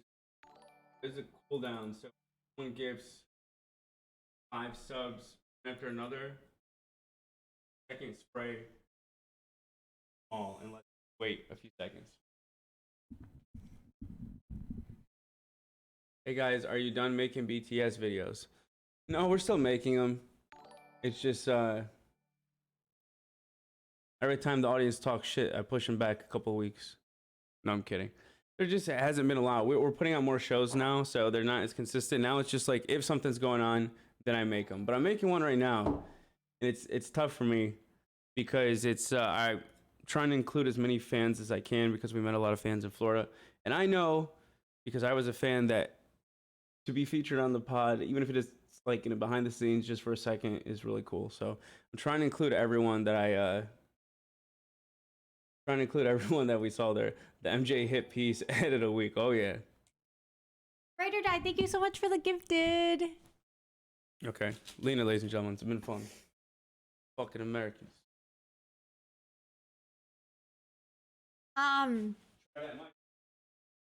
Oh, I love it. I can already tell. Yeah, as soon as I grabbed it, I felt it. I just knew.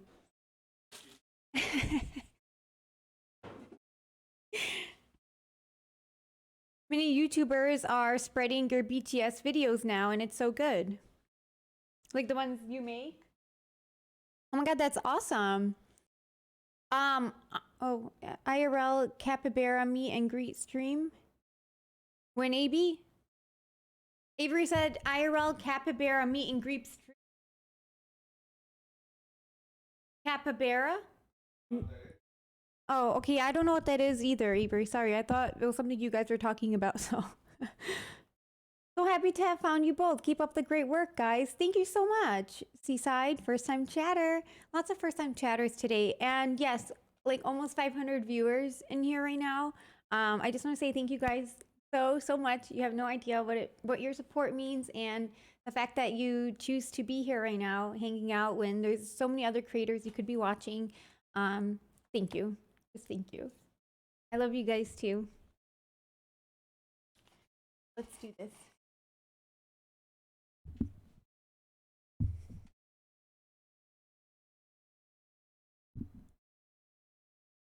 Aw, thanks, Z-Dubs. Oh, a capybara is like a an animal, I guess? You guys are saying they're so bloody cute? There's other creators. I got Twitch for you guys. You guys are so sweet. Thank you. Oh my god. Jesus. It's so much stronger than last time. Oh my god. Well, Amy, thank you for the gifted. Whew, back to Jodi.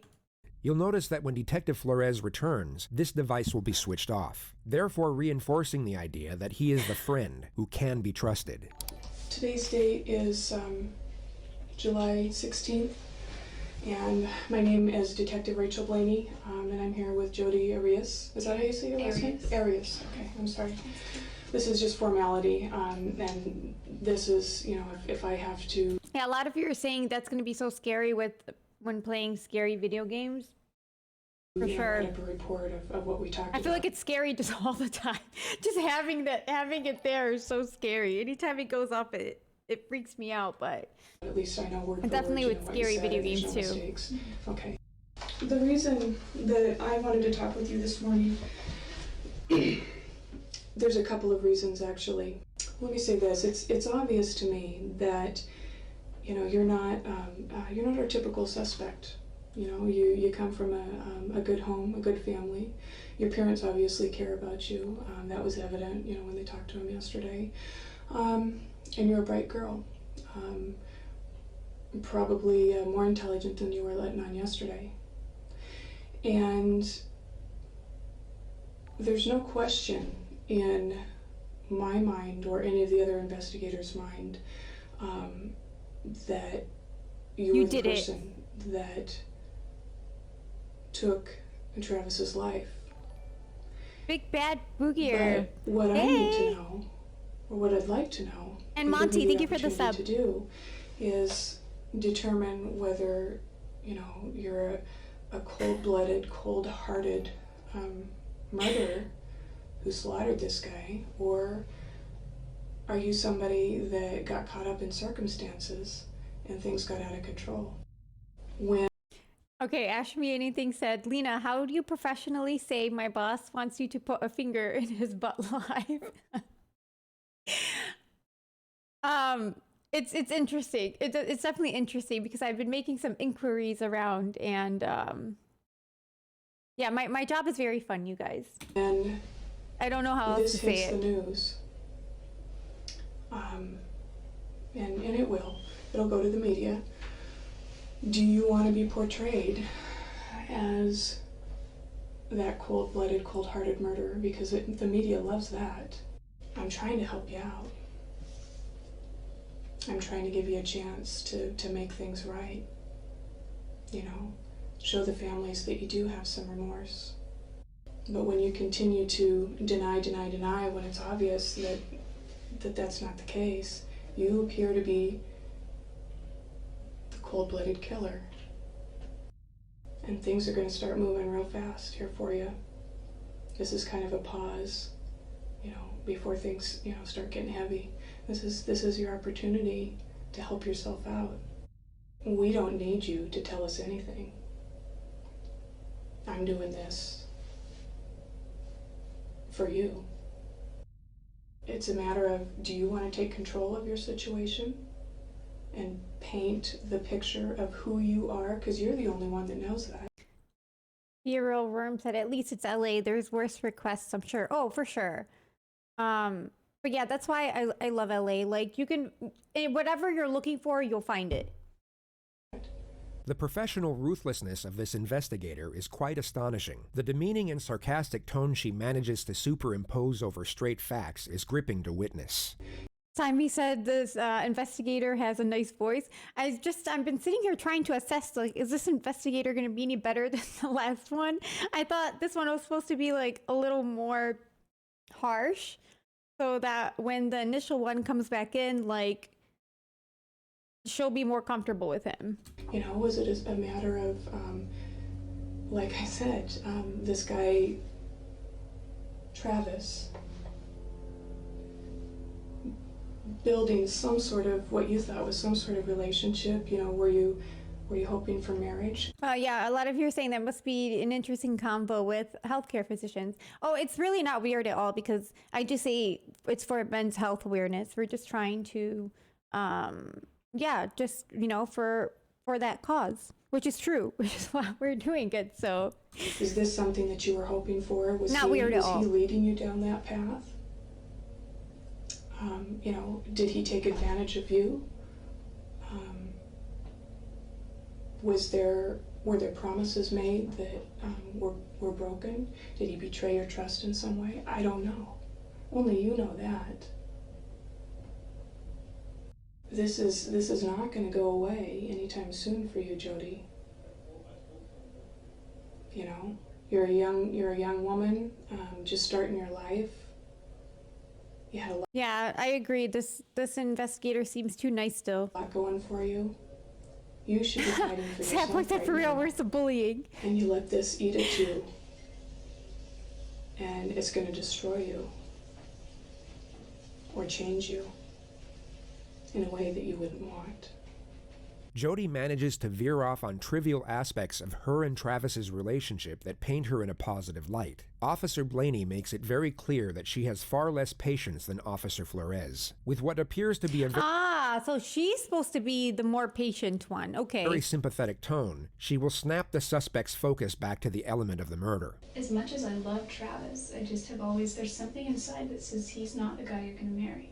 So then what was it? What was it that led up to all of this? I mean, there's got to be something. So I honestly don't believe that, you know, that you're cold-hearted and you would just go and just, you know, kill somebody on a whim. That doesn't fit your profile. So what was it that led up to that? You know, you tell me. You tell them. You tell, you know, Travis's family. I'm just trying to fill in the holes there, you know, and just kind of guessing about the emotions. You know, what was it that would make you, you know, so angry or upset? Once Jodi is forcefully brought back to reality, she all of a sudden has nothing to say. The passive yet disparaging tone of the detective must be a very hard thing for an individual to have to sit there and take, especially someone who has used their fabricated sweet nature to their advantage most of their life in order to avoid these types. Ash said, honestly, she should have asked her to do a get ready with me, and maybe she exposes herself. Yeah. She'll just ramble and ramble on and give the confession. But, you know, you're not going to get a whole lot of other chances to do this. Probably none. Once the wheels start turning, they move real fast.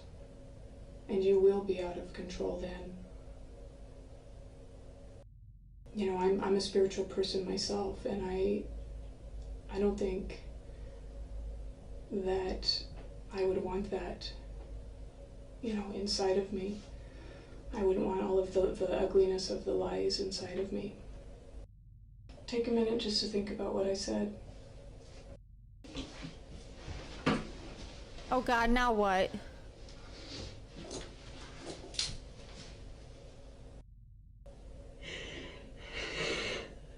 Okay, this is a normal reaction we have here. I mean, not the sitting on the, well, no, yeah.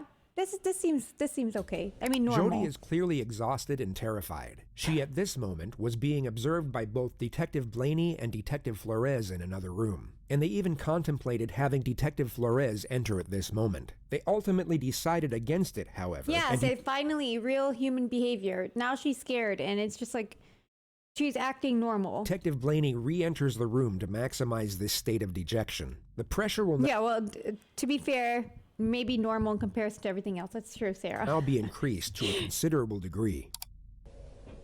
Maybe I did have a wrong picture of you.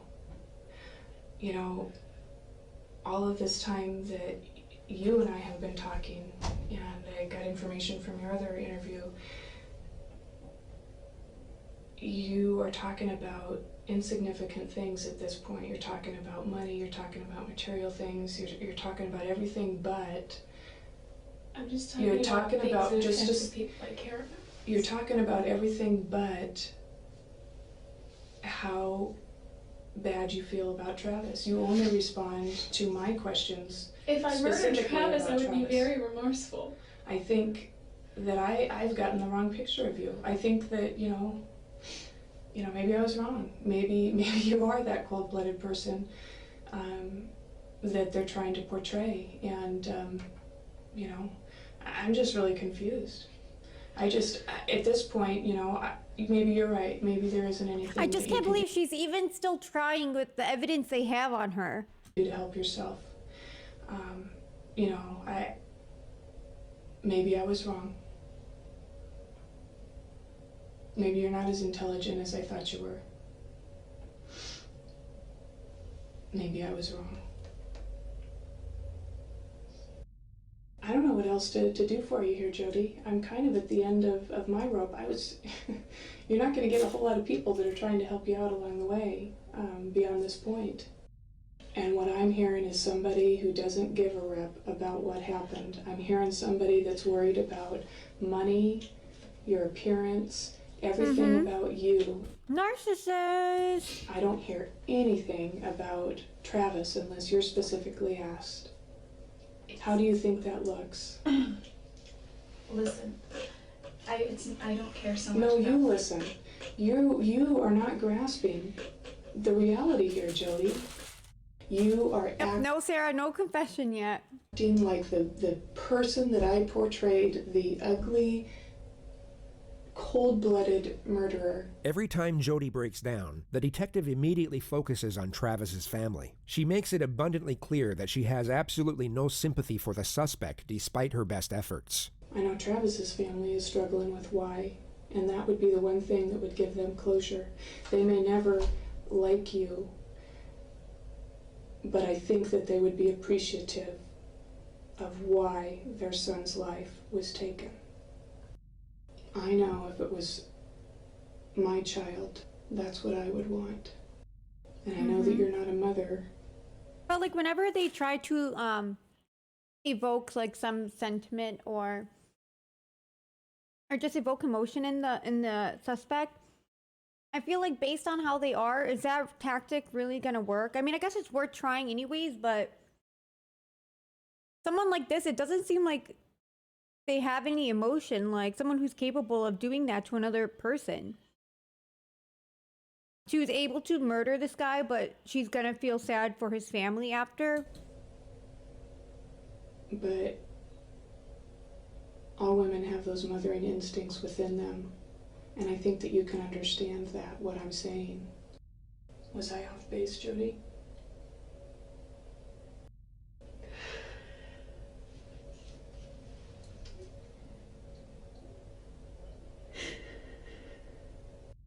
Could you be clear just so I could hear? Sure. You got toilet I paper. understand that you're a very private person. Everybody has said that, and that's glaringly apparent. But all your business is going to be out in the open right now, so there's really nothing to hide from anymore. You know what I mean? And do you think at this point that your pride matters more than Travis's family's grief? This is your chance to make at least something right. Even if it's on a small scale, it's a big deal to his folks. Just tell the truth, This is your Jodi. opportunity Isn't there a commandment about telling the truth? to make right on some of your selfishness. I wasn't angry at Travis. Everyone keeps saying whoever did this was so angry. Then what were you?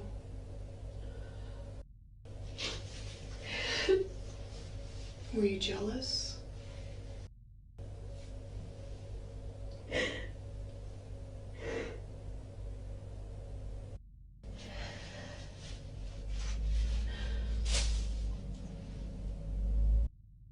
Was he expecting you to come over that day?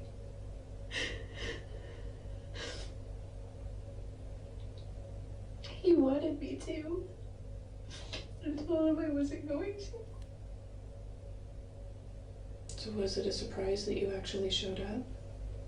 Jodi prepares to set off on another tangent about photography, but gets shut down right away. The detective doesn't allow her thoughts to keep wandering off on something unrelated as a means for attaining a brief distraction from reality. I got pictures of him once shaving, and then he was already weird about that. Well, Yes, Wavery, thank you for taking care of that.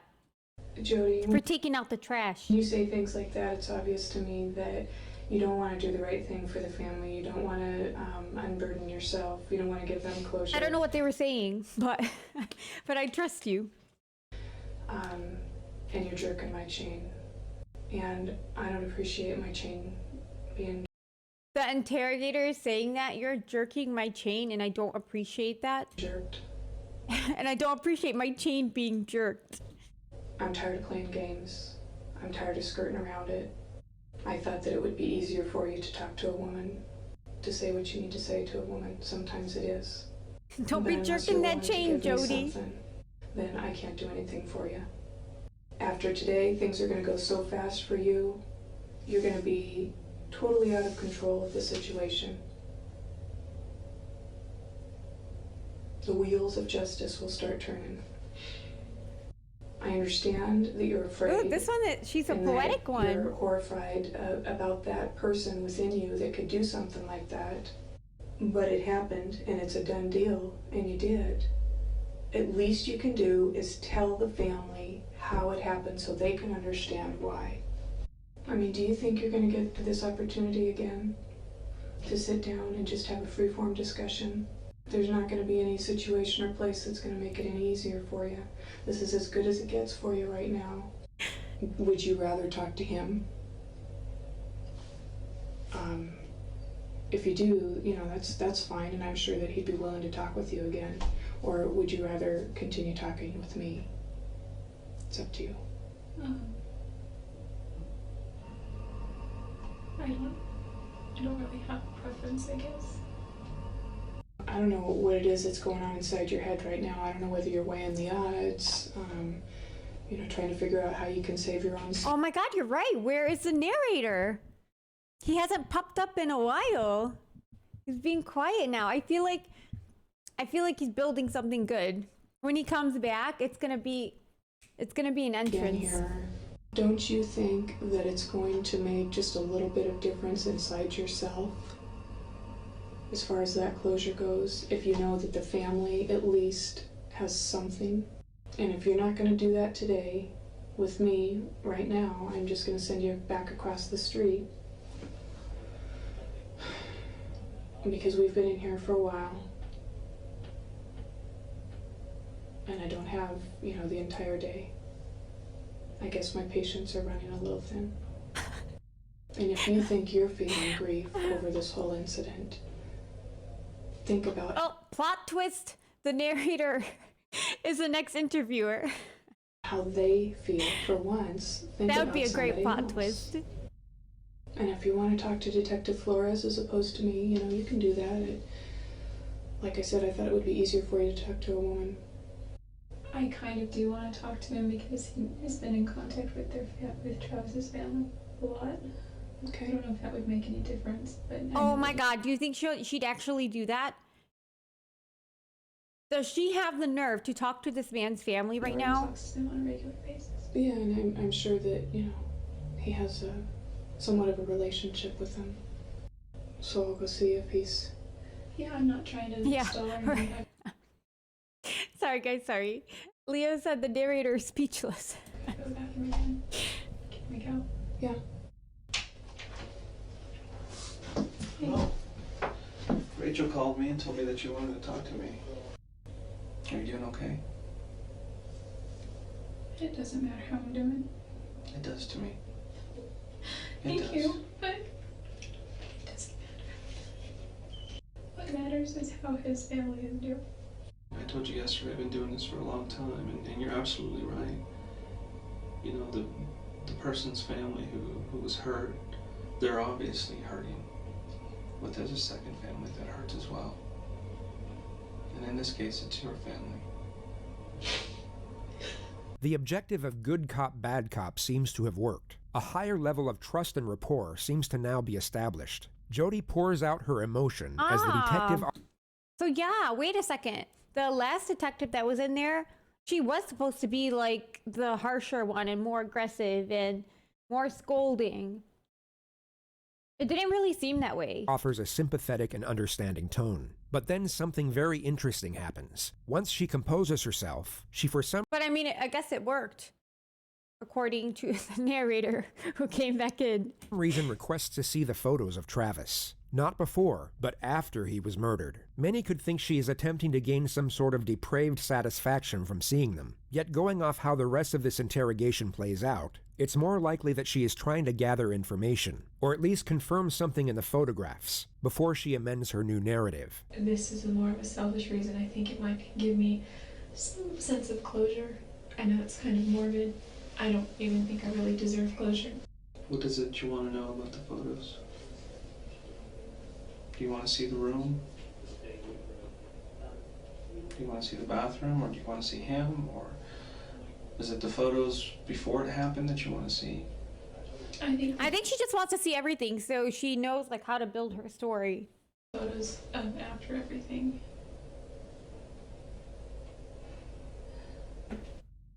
I won't show you those. Is there any that you can? No. I can't do that. We had a difficult time identifying who he was by the time we got there. Call me Kev. Thank you for the subby. So that's why It's I don't want the to show Kevin. you photos. The detective attempts to get the dialogue flowing in a subtle manner, yet he's given the silent treatment anytime he poses an incriminating question. Jodi knows exactly what she can and can't say with respect to her own preservation. Her internal self is far more calculated than the naive exterior she continuously portrays. So Yeah, also, why hasn't she asked for a lawyer yet? Like, what is she doing? She doesn't even have to battle this on her were you own. there that day? Please tell me. Did you just miss him?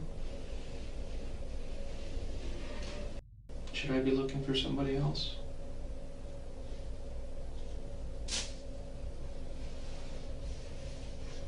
Was there anybody else with you besides you and Travis? Are you protecting somebody else?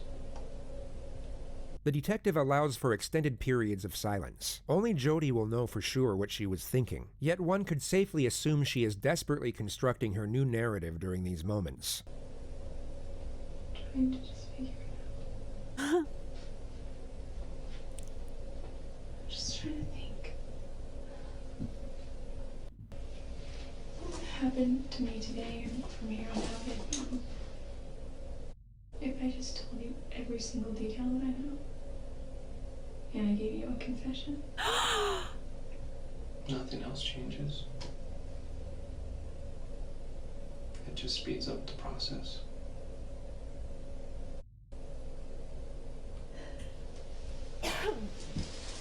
Oh my god. It's all really She just blurry. admitted to being guilty. It really is blurry. It's all a blur. Can I please see those photos? Why did you throw the camera in the washing machine? We found blood in the downstairs bathroom where somebody had tried to wash their hands. There's blood on the outside of the washing machine. There's little things that give What? us I thought she cleaned up before leaving the scene. Like, what did she even clean up? clues Like, to what you did were she doing do? afterward. Everybody says he just leaves his doors open when he's home. Trusts everybody. Have you ever seen the movie The Secret? I don't think so. This was the cue for Jodi's next series of That's right, yeah. They said she wiped everything with a water sponge. With just water and a rag. rambles. The detective valiantly endures this for the next 31 minutes to lower her guard. I used to go to sleep at night and I would hear gunshots. We weren't in a bad neighborhood, but our neighborhood neighbored another neighborhood that wasn't that great, and gunshots carried. And they were, because Lena's is agricultural and there were a lot of fields, and I used to think that there were hunters in the fields with their dogs. They were swinging by and pick up Amy, my roommate. And I wasn't there, I don't think. I was at work or something. I've never been endowed. I've never been through the temple, but from what I understand, I think that it's such a sacred place, and meditating there and being there will help to give you further insight about where. There were 3 fears. One was handguns, which is one of the reasons I got a gun. There was a CHP here in town that said he would take me out and go target practicing. And I went to the sporting goods store several times. What are we even talking about right now? She lost me. $500 or $600 range for the kind that I wanted. So they were too expensive, but then there was this one, it was cheap. Jodi's dialogue eventually winds up on the subject of Travis, and how Travis was private about the shower. The detective seizes the moment to catch Jodi off guard. He subtly poses a highly incriminating question in a jokingly manner. He was very private about the shower, Is that why you were taking pictures of him in the shower? No, no. She doesn't deny she was there, only that she wasn't taking the pictures for that particular reason.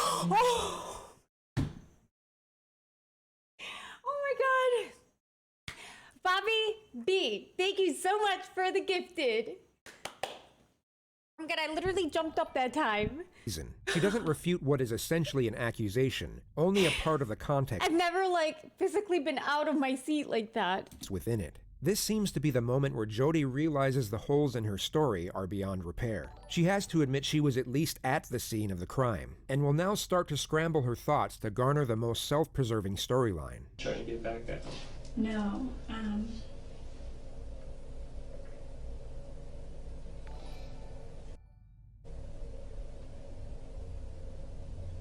What went wrong? Did he say something to you?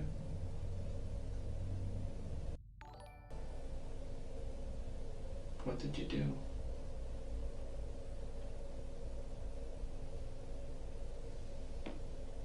He was gonna take Mimi on vacation and not her. Did you plan on doing that the whole time?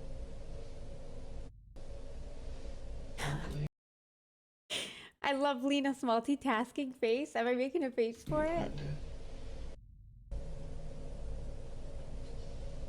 Jodi.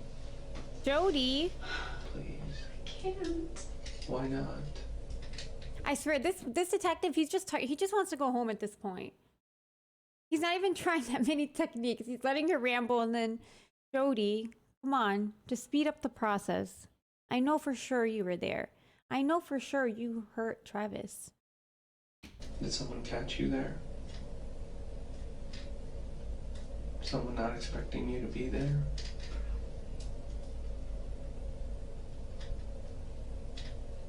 They would have seen my car. Then who was it?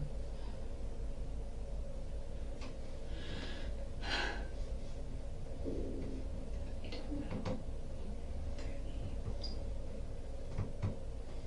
Listen, I can tell you. Tell him, Jodi, tell us. Tell you everything that I know or that I remember. Okay.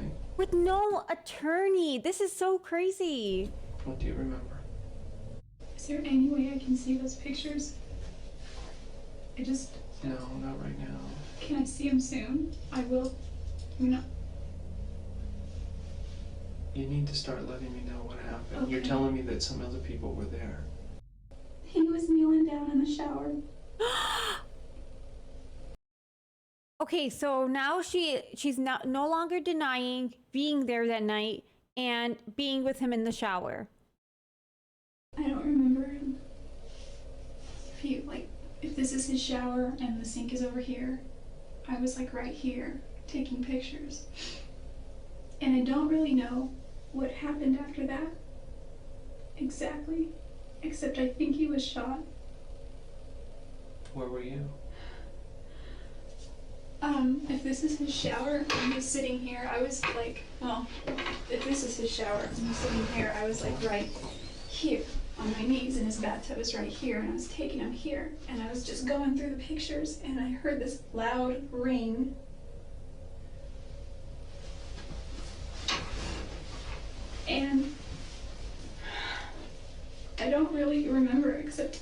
Travis was screaming. I think I got knocked out, but I don't think it was that long. Oh my God. So she's trying to say that other people were there and they did this. And there were 2 people there, and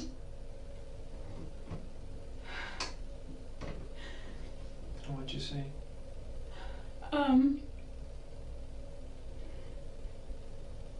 I remember putting my hand on his back because he was on all 4 of his knees. He was like on his knees like this, doing something like this or something like, I don't know. And I was like, are you okay? What's going on? What's going on? He's like, go get help, go get help. She did say that, huh? 4 knees. And I said, okay. And I turned around. There were 2 people there. One was a guy and one was a girl.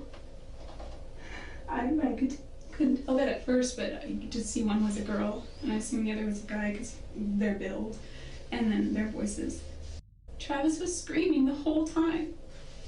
He wasn't screaming like a girl. He was just like he was in pain, like he was like shocked, like, oh, you know. What happened, Jodi? What did you see? I took out like a little bitch. I ran. He was still like conscious and still alive, and But you just left him there? no, I ran into the closet and he stopped me and She came up with the whole freaking story. Oh my God. he didn't touch me. He was just held the gun to my head and he was like, you don't go anywhere. And he told the other girl to finish it. I didn't see. He told me to stay there and not to move. And where was that, in the closet? No, it was Yeah, her story, it's not even good. some. She describes that the male stopped her from leaving, and then goes into detail about how her phone wasn't charged and how she forgot her phone charger. She then describes how she valiantly tried to save Travis from the female attacker. She was over him and I just rushed her and I pushed her. In the next moment, she will state that the assailant comes back when she never went anywhere to begin with. I got Travis and he wasn't like standing up really. He wasn't really doing much and I was trying to get him and she came back. I got him kind of far, like right here. She came back. He was starting to just get weaker and weaker. And this guy came back in. And she said that they needed to do me too because it was there. And he's like, no, that's not why we're here. From what you're telling me, she was the aggressive one and he was the more passive. Yeah, I mean, there was definitely aggression as far as, I mean, I don't know what you define aggression by, but like there was definitely a stir.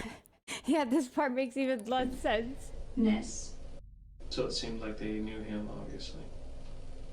Yeah, but he didn't seem to know them. I mean, he was a little out of it, plus they had masks on anyway, but he didn't express any kind of recognition. I couldn't talk. The detective takes her back to the moment she tried to save Travis from the female attacker. So I wasn't sure. I just knew I had to hold on to her hands because she had a knife. What hand did she have it in? She had it in this hand, but well, her right, I guess. So. Right.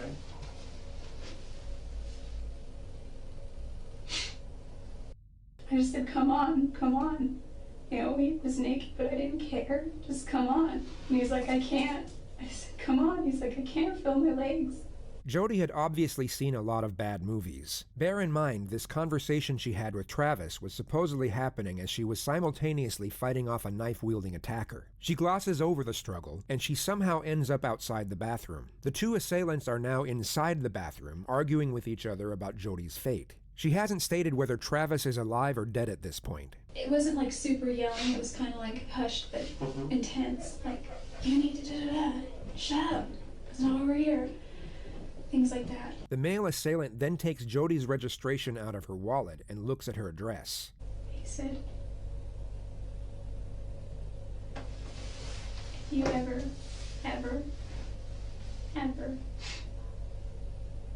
say anything about this, he said they'll do to my family the same way, and me.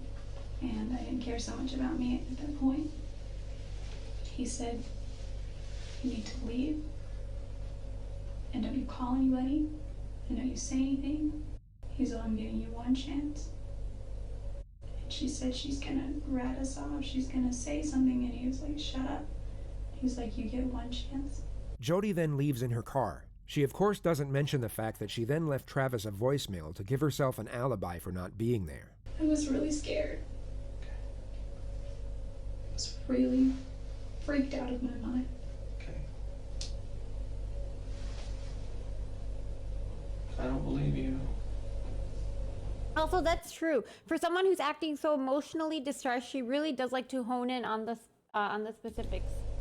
I came in here hoping that you would tell me the truth. It's not adding up, Jodi. This is all I know. Does not make any sense. I feel responsible because I feel that I could have done more. I feel that I should have gotten help. I feel that I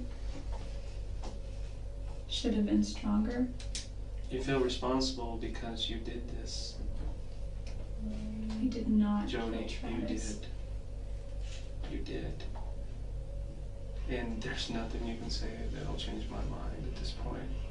This is an elaborate story which does not make any sense.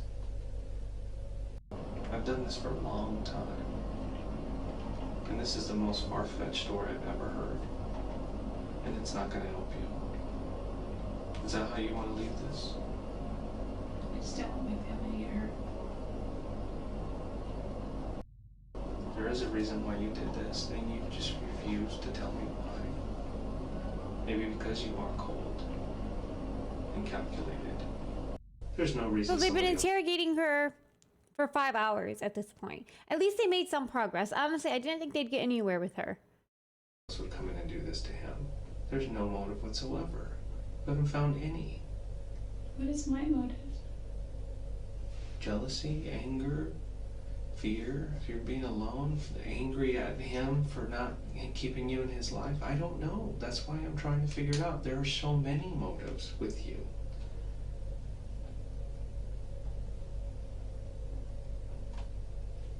Too many. Jodi continues to give random details about the fictional assailants for a further 8 minutes without being asked. The detective then ends the interrogation. One was male, one was female. They were taller than me. Not by a whole lot.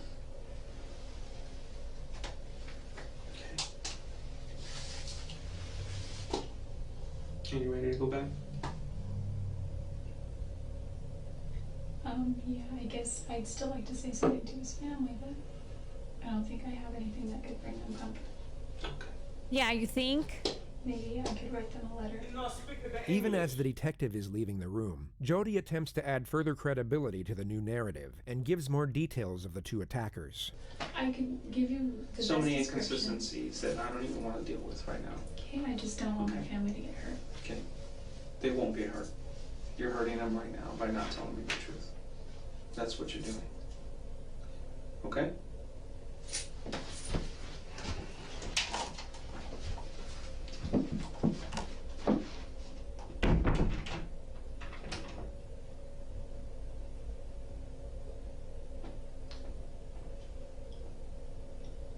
Detective Blaney comes back with a pen and paper 3 minutes later. She was curious to see what Jodi would write to Travis's family. It ended up being a self-serving and whimsical paragraph about how sorry she was that she couldn't save Travis. The family were never given the letter.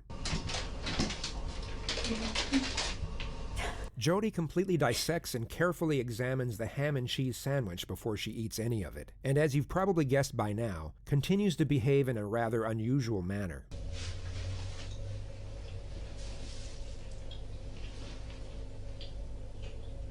What did she just throw away and take back out of the garbage?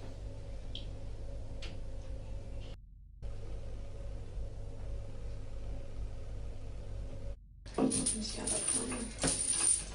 Okay, you ready to go? So I guess that's really all I needed. Sorry. Don't roll the tape yet. Why was he a good traveling companion? Oh, he was a great traveling companion for many reasons. Traveling with Travis was kind of like traveling with your own personal comedian or serenader. Jodi not only stuck with her story about the assassination squad, she doubled down and agreed to every media request that came her way. She also stuck with a soft-spoken, sweet-natured, Jesus-loving character that wouldn't hurt spiders, let alone human beings. But she once again fails to realize this fake disposition doesn't match the situation whatsoever. If you were sitting in a squalid jail, wrongfully accused of murder, and as a result facing life in prison or even the death penalty, you wouldn't be acting like this. She's trying to come across as the innocent girl next door, but she just looks like a terrifying lunatic.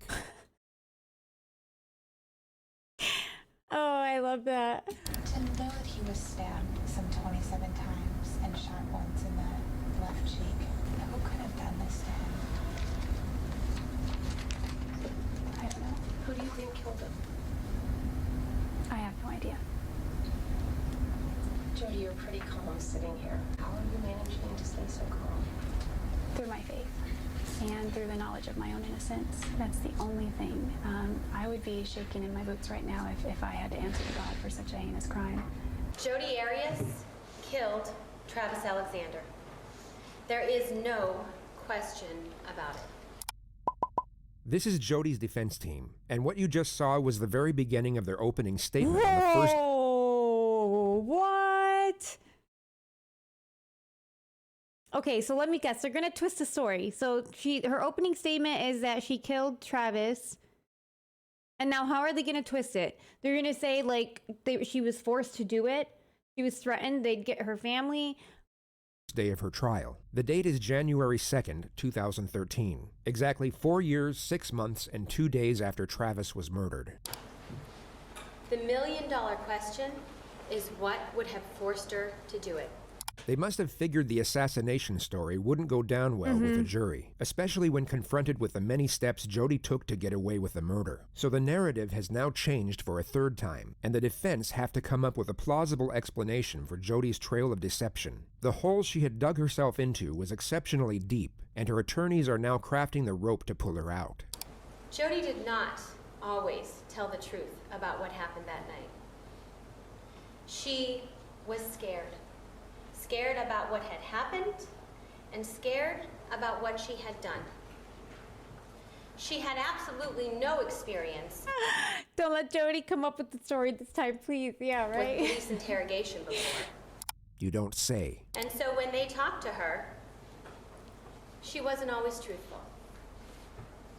Her fear and her panic about what had happened led her to tell different stories. Throughout this trial, you will learn more about Jodi Arias. Although not everyone in Travis's family were devout Mormons, all of them were close. He in particular had a very strong relationship with his sister Tanisha, and as you can probably tell, a picture can say 1,000 words. Much more about Jodi. Wait, whose girlfriend is that? In particular, had a very... Travis's family were devout Mormons. All of them were close. He in particular had a very strong relationship with his sister Tanisha, and as you can probably tell, a picture can say 1,000 words. Sister. Much more about Jodi. Oh my God. You will find that she is an articulate, bright young woman. Oh my God. Who is a very talented artist and photographer. And it looks like she wants revenge.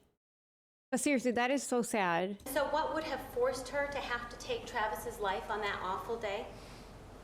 In order to answer that question, we have to go back to the beginning. Also, yes, Nova, I 100% agree. Like these defense attorneys who have to defend murderers and they make up like this complete lie for them. It's like, yeah, that's their job. You know, they have to. Like, no, like I would not take that job. Like, I don't know. That's just me. The bulk of the defense's opening was to paint Jodi as the naive victim and Travis as the calculated villain. Being a Temple member and an executive director of Prepaid Legal, outward appearances would be very important to Travis. And so while he continued this... That's true. I do agree. It's really important to have these kind of boundaries so that everyone has the right to a defense. Of course, yeah.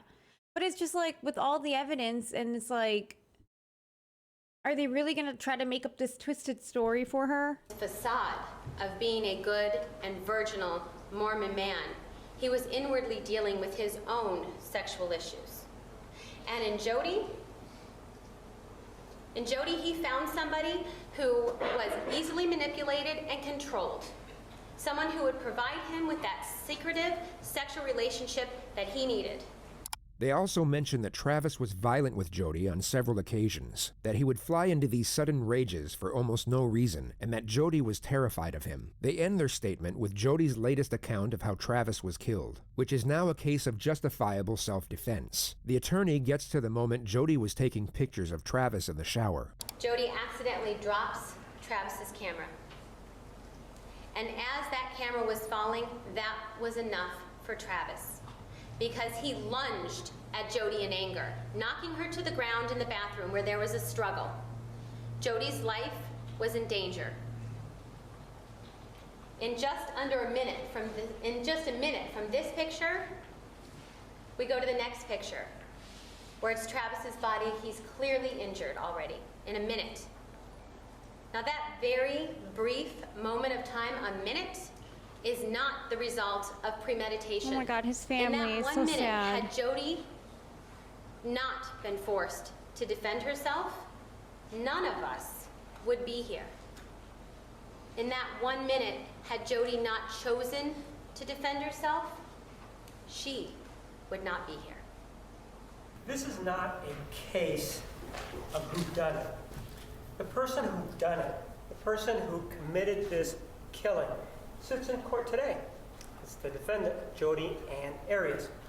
And the person that she done it to is an individual by the name of Travis Victor Alexander, a former boyfriend of hers, an individual that she was in love with, an individual that first time chatter said this prosecutor is the best. Oh, I'm ready was for it. a good man, an individual that was one of the greatest blessings in her life.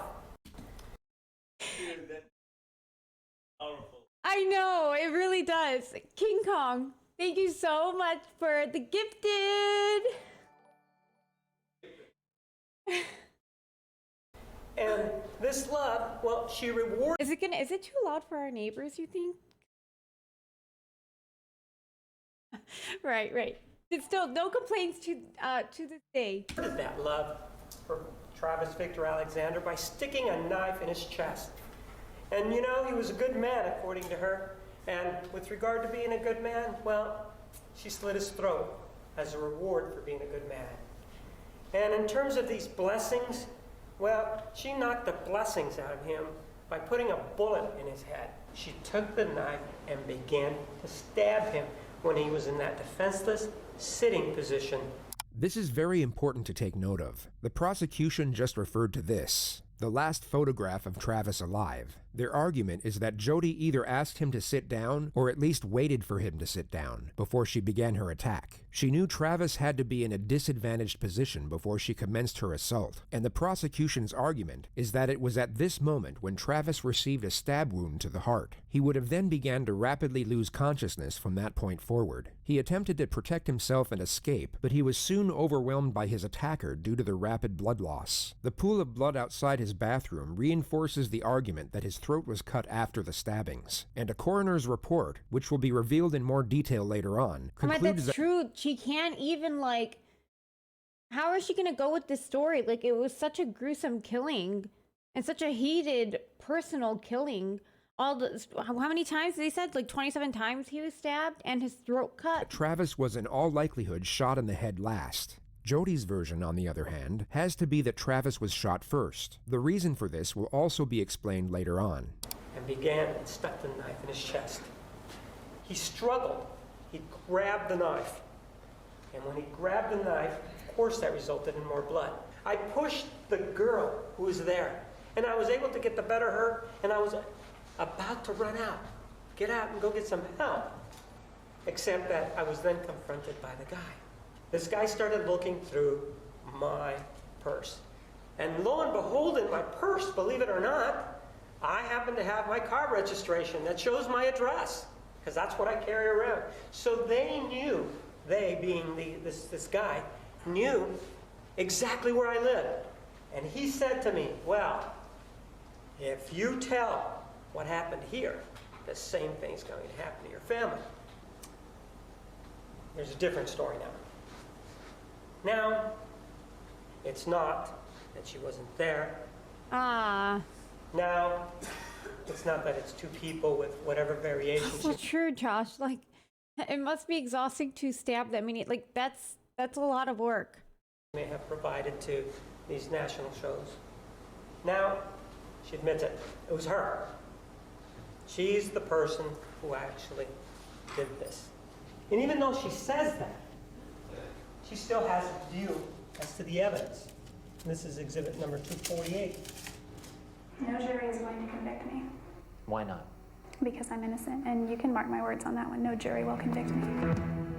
I also ask that you mark her words while you're marking the guilty verdict for her premeditated killing of Travis Alexander.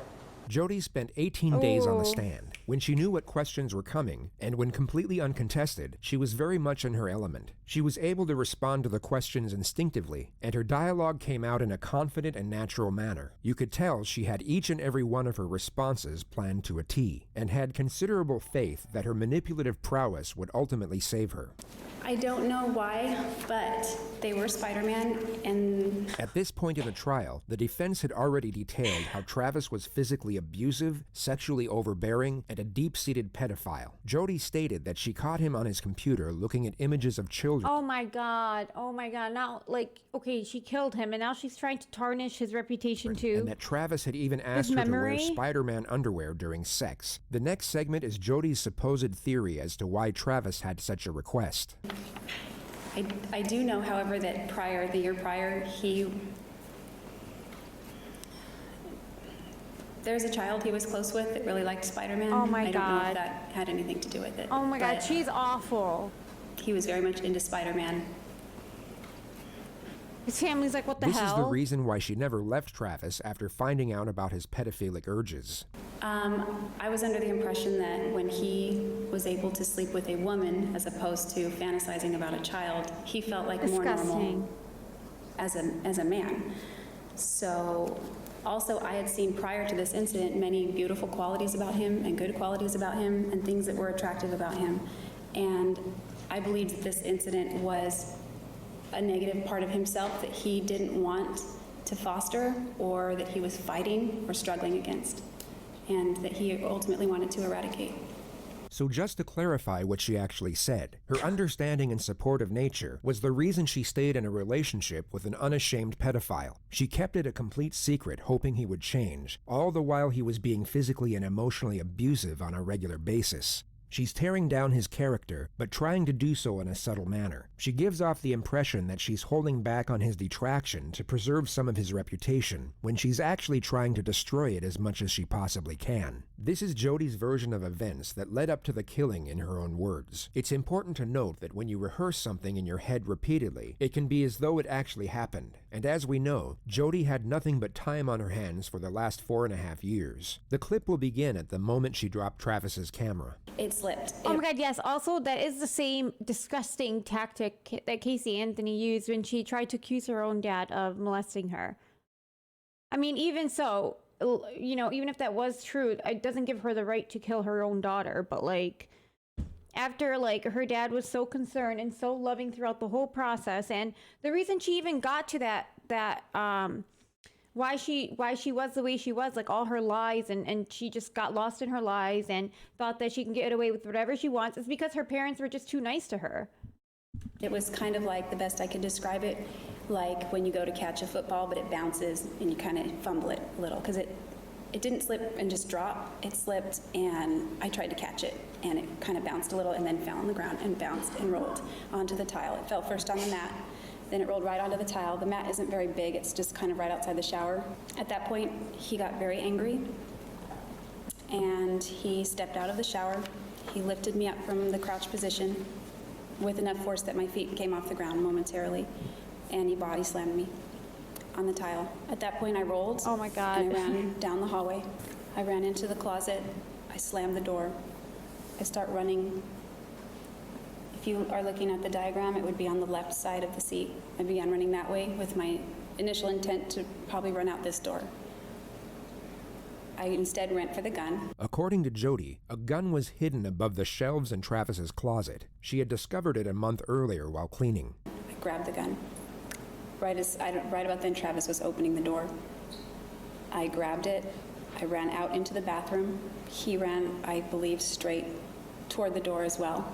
At that point, I had run out of the bathroom, and I turned, and I just wanted him to stop, so I pointed the gun at him, hoping that that would just make him halt. And it didn't. Instead, he lunged at me right around the time that the gun went off, and I didn't mean for it to go off. This is why her version has to be that Travis was shot first. According to her, it was all an accident. There was no intention to actually kill, and Travis's death was the unintended result of his own senseless aggression. So you might be wondering how she can explain the 27 stab wounds and the laceration to his throat. We fell with pretty good force down in the corner, near 15, but not quite that close. It was kind of near the sink, sort of that area. And he fell kind of on top of me, but to my right. I didn't want him to get on top of me. He was grabbing at my clothes. He was trying to get on top of me. I don't know where the gun went at that point. It was not in my hands anymore. If it got knocked out of my hands or if I dropped it, what. I broke away from him, and as soon as the moment I broke away, that's when he threatened my life. Just to be clear on what Jodi is talking about, after she accidentally shot I love how the narrator has to summarize what she's saying.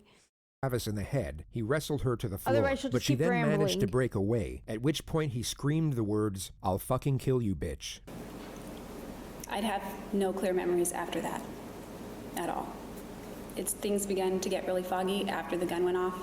So there it is, her explanation as to why she slit the throat and continued stabbing the man she had no intention of killing is that she can't remember. The trauma of the situation caused complete memory loss, but she's able to detail how terrified she was right before her recollection goes blank. Also, yes, Rosemary, this is the case with the photos. They have photographic evidence from the crime scene. But yeah, she has an excuse for all of it. It's hard to describe the fear. It was like mortal terror. It really was. When he was trying to get on top of me, I thought he was, and then he threatened my life. I really thought he had intentions to kill me. So I don't remember any specifics of what happened right after that point. This is her explanation as to why she never called the police once she came to her senses, and also why she went to such lengths in order to cover up her involvement. I didn't want people to know the kinds of things that were going on in our relationship. I felt that if I told police Travis attacked me, I would have to give explanation as to why he attacked me. And if I gave explanation as to why, I would have to go back through the different incidents that we'd gone through and how those things didn't really begin until after I walked in on him. I believe they were related, and I didn't ever want to go there. So it was all convoluted, and I thought that by saying that would open the door to that, to that, to that. And I didn't want to de-edify him. So just to abbreviate what she said, it was all to protect Travis's reputation. The final strategy from the defense is to portray self-blame from the All of this and his family sitting right there. So defendant. awful. It's a subtle ploy to make it seem as though she's not even trying to appear innocent, and thus give credibility to everything she had stated up to this point. Have you forgiven yourself for not finding another way out of the situation you found yourself in on June 4th? No, I think that if I had just left before any of that happened, I have a million regrets. I mean, I was scared of him and I reacted, but I will always regret everything about that. Do you blame yourself for not taking some other alternative measures? Yes, I think maybe if I'd handled the gun properly and I meant to just point it at him. I thought it would stop him. Oh my God. Maybe he wouldn't have gotten as angry as he did. Maybe he wouldn't have threatened to kill me. I don't know. Ma'am, do you remember having a conversation with Detective Flores of the Mesa Police Department back on July 15th of 2008? Yes. And this was the day that you were arrested, right? Yes. What's fascinating about this prosecutor's approach is that the vast majority of his cross-examination doesn't even challenge Jodi's new storyline. He simply asks specific questions within it. He puts a microscope under certain elements and lets the absurdity of it all speak for itself. And during that time, you told him something, and let's take a look at it right now. I think you can help us. I would love to help you in any way that I can. Okay. That's not true, is it? I don't know. I guess it depends on what help means. Yes or no? Were you there to help him? This is how you should be questioning her. I don't know. Not like the Were you there to interrogators. tell the truth? No. That wasn't the truth, was it? That you were there to help him, was it? No, that was not the truth. You'll notice that Jodi has a hard time agreeing to details that actually conform to her own narrative. The tone of the prosecutor puts her on the defensive, and she tries her best to avoid agreeing with what he's saying, even though the actual context of his dialogue correlates with her own defense. Kristen, hey! First time chatter said, oh my god, I caught it live. Welcome. Also, yes, someone in chat, I noticed said she kind of looks like Kourtney Kardashian. I see it. And I see in fact, you were there for a different purpose. And the whole time I'm like, why does she look so much like... I couldn't put my finger on who it was. You were there so you called that it. he wouldn't get the truth, right? No, I was there against my will. There's nothing that the detective ever did to get you to say whatever it was that you said at the first interview, right? Not that I recall. Well, again, we're with the memory issue. Ma'am, are you having problems remembering? RGB, thank you so much for the gifted. AB, is that getting you too? Do you jump up when that goes off? I'm thinking that might be getting the name. Can you make this? Yeah. Chat got scared too. Okay, it's not just me. I'll put it up here too.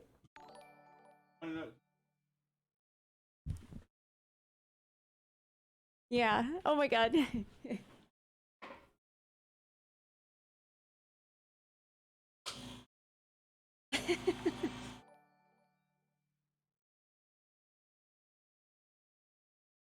That's how we power my cannon.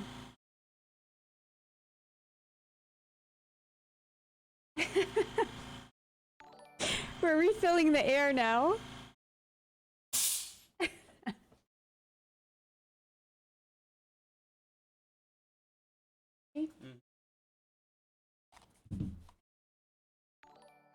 Is this a generator?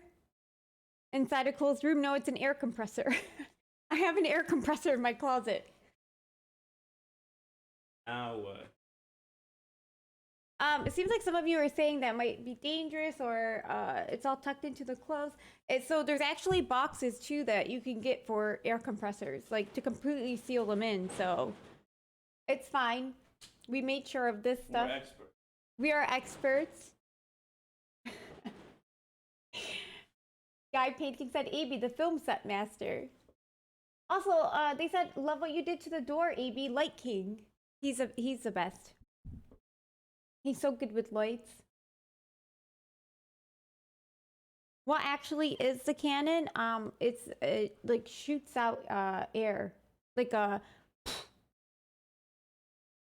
it's compressed air. Yeah. Apparently, you can. I haven't tried this yet, and I don't think I will because last time we did confetti in here, it was a mess, and we're still finding like confetti pieces everywhere. And this one, it would just shoot them out like so much, like at a way more, like a way stronger force. So it'll literally get like everywhere. What happened back on July 15th of 2008? No. Chess says there's a nuclear reactor in our garage too. So he didn't do anything then, right? Anything what? What are we talking about, ma'am? Are you again having problems understanding what's going on? Your Honor, if she can't understand his questions, that's... Overruled. You may answer. I don't understand his question. What about it? Yeah, it really does. I've been getting lots of compliments in chat about the setup, so. Ma'am, the detective didn't do anything during the interview. Oh, you guys can't see, sorry. you to cause you to lie, right? No. So with this interview, you then started to talk about whether or not you had been in Arizona, right? Yes. You said no, you hadn't been in Arizona, right? That's right. That's an absolute lie, right? Yes. And the reason that you didn't want to admit to being in Arizona is because you knew that you had killed Travis Alexander, right? Yes. Ma'am, after that interview, you then had another chance to have a conversation with Detective Flores the next day, right? Yes. And again, it was a voluntary conversation, wasn't it? Yes. And it was the same situation as the day before, right? He sat down, he asked you questions, right? Yes. That's when you changed your story, didn't you? Yes. Because you did not want any consequences with regard to the killing of Travis Alexander, right? I wasn't concerned about consequences at that point. Cross-examination on the actual killing started on day 39. At this moment, Jodi has already explained that she dropped the camera, was body slammed by Travis, rolled away, and had just ran into the closet to get the gun. So then you just... It's literally like if a child was telling a story. Of course, that would like the morbid nature of it, but the way it's being described. Said that you were going over to the closet area to get the gun, right? The corner. The corner, right? And as you are in that corner, he's coming in through the door, right? Yes. But man, this is a very small closet, isn't it? No, it's bigger than the cell that I live in. It's bigger than what? It's bigger than the cell that I live in. It's not a small closet. Ma'am, we don't want to know where you live in. Do you understand that? I'm just using that as reference. It's not small. Do you understand? Did I ask you where you were living? No. We're clear, right? We do not want to know where you're living right now. You understand that? Okay, sorry.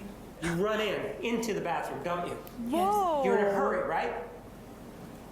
Yes. You want to get away, right? I want him to not get close to me. Well, you want to get away. That's what's going on, right?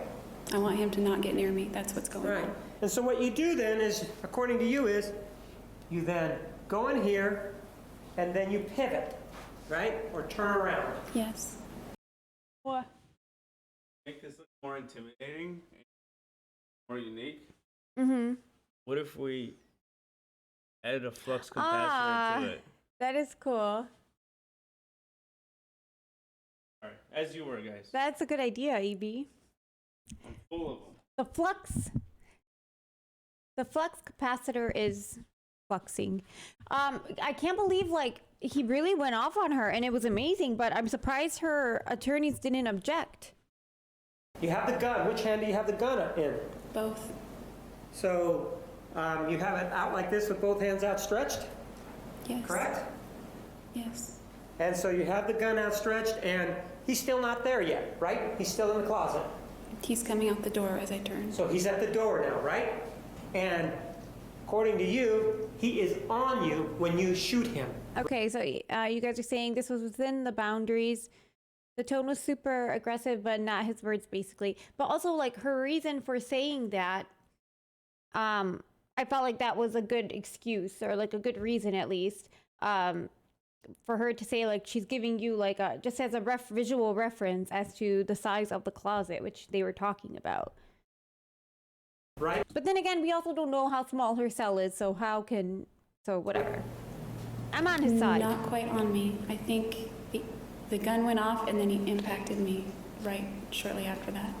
And in fact, according to your testimony on direct, he falls on top of you, right? He lunges at me like a linebacker. Jodi used this linebacker analogy a number of times throughout the trial. The prosecutor now asks her to give a visual example. It appeared to have no real tactical purpose, but it was certainly a welcome and somewhat comical distraction for the viewers at home amid the graphic testimony. As he was running... No, just show me. That's what I'm asking you to do, not talk. Show me. Show me the linebacker pose. He got down and... Well, show me the linebacker pose. That's what I'm asking for you to do. She had no trouble acting before. Okay. He went like that. Getting on all four knees. And grabbed my waist. Just like that, correct? Pretty much. And he grabbed your waist, right? I can't say it's just like that, but that's what I remember. Well, no, just... Oh my God. Without talking, just show me the pose. He got down like that. Like that? Yeah. All right, go ahead and have a seat then. After he came at you, ma'am, and that He's happened, good. He's good. did you go down? We both went down. And he's still not dead, right? Definitely not. He's very angry. He's very angry, and this is seconds afterwards, right? Yes. Is he on all fours now? He's on the side of me, grabbing at my clothes and grabbing at me. What happens then? I break away from him and he screams out, "Fucking kill you, bitch." And then what do you do? I don't really remember. I just remember. I don't remember anything at that point, so I would be speculating. So you don't remember a single solitary thing after that, right? The prosecutor for the next several hours would argue the improbability of that being the case. The memory loss caused by trauma would put Jodi's mind in a state of disorganized chaos. Yet her next steps were highly calculated, as we all know. Even going by her own narrative, she knew exactly where to strike Travis with a knife in order to kill him. She also cleaned down the crime scene and deleted the photos from Travis's camera. This argument took over 3 hours to conduct and had to be explained through the scope of mathematics and science. On paper, it was perhaps the most damning part of cross-examination. You guys seem to be familiar with this attorney. Have you seen him in other cases too? A lot of people in chat really riding Yet for it was this guy. so complicated that much of the testimony could have been lost with a jury. It was in fact the start of day 44 that had the most impact. It involved the time span between the two photographs taken on Travis's camera by accident. The prosecutor's argument Okay, he wrote a book about this case, apparently. is that Jodi would not have enough time to carry out her version of events. He will first get her to recount all of these events in detail, and as she is doing so, will be oblivious to the prosecutor's closing argument. She will begin digging her own grave without realizing it, and it's important to note that all of what she is about to recount occurred in just 62 seconds. This exhibit 161 is when the camera, according to you, actually hit the ground, right? I don't know if it's hitting the ground as that photo was taken or not. So you don't know how this photograph was taken then, right? It could have been when I was trying to catch it. I don't know. At some point, the camera hits the ground, right? Yes. That's what you told the jury, right? It hits the mat, yes, and rolls to the top. Ma'am, yes or no? Didn't you tell the jury that the camera hit the ground near the shower? Yes or no? No. I said it landed on the mat. Is that near the shower? Yes. Is the mat on the floor near the shower? Yes. And the camera hitting the mat, would that be near the shower? Yes. And you then said that Mr. Alexander became very upset, right? Yes. And that's what started this whole thing out, because he sort of stepped out of the shower and then came after you, right? He picked me up. That's coming after you, isn't it? And according to you, those movements culminated or continued when he grabbed you and put you down on the ground, right? Yes. And as a result of that, you said that you bumped your head or hit your head, right? Yes. And maybe it knocked the wind out of you, right? Yes. And that you were in fear at that point, right? Yes, very much. And you were able to fight him off so that you could get away, right? I rolled. You roll away and you begin to run down the hallway, right? Yes. And then you went into the closet, right? Correct. According to you, that's where you went and obtained the gun, right? Yes. When you went into the bathroom, you were able to turn around, if you will, and now you had the gun in your hands, right? That's what you told us, right? Yes. And that's when he was coming at you in this linebacker pose, right? Around that time, yes. And that's when you shot him in the face, right? Yeah, that's when the gun went off. So then, according to you, he fell on top of you, right? It was kind of on top, but maybe more to the right. I don't know. It wasn't directly on top of me. I was trying to prevent him from getting on top of me. And that's when the memory issue started, correct? Right? I'd say that. Actually, ma'am, the way you describe that, it's impossible for the killing to have happened in that manner, isn't it? No, that's just according to you. You'll notice that Jodi evades the majority of the questions in this next segment. She starts to realize the argument put forward is I was so into that too. Sarah Fish Photo. Thank you so much for the 5 gifted subbies. Then this lawyer, he's good. He's really, really good. He should have been the prosecution against Casey Anthony. is making complete sense and will at all Nope, costs... this is not the lady that killed her daughter. This is the lady who killed her ex-boyfriend. avoid saying yes to most of the points laid out. Yeah, who was at Disney World a week ago. So crazy. I still can't believe she got away with that. It's as though she knows a fundamental part of her storyline is about to be exposed. We know that there's some action that is going on at 5:31:14, right? Something's going on, right? Yes.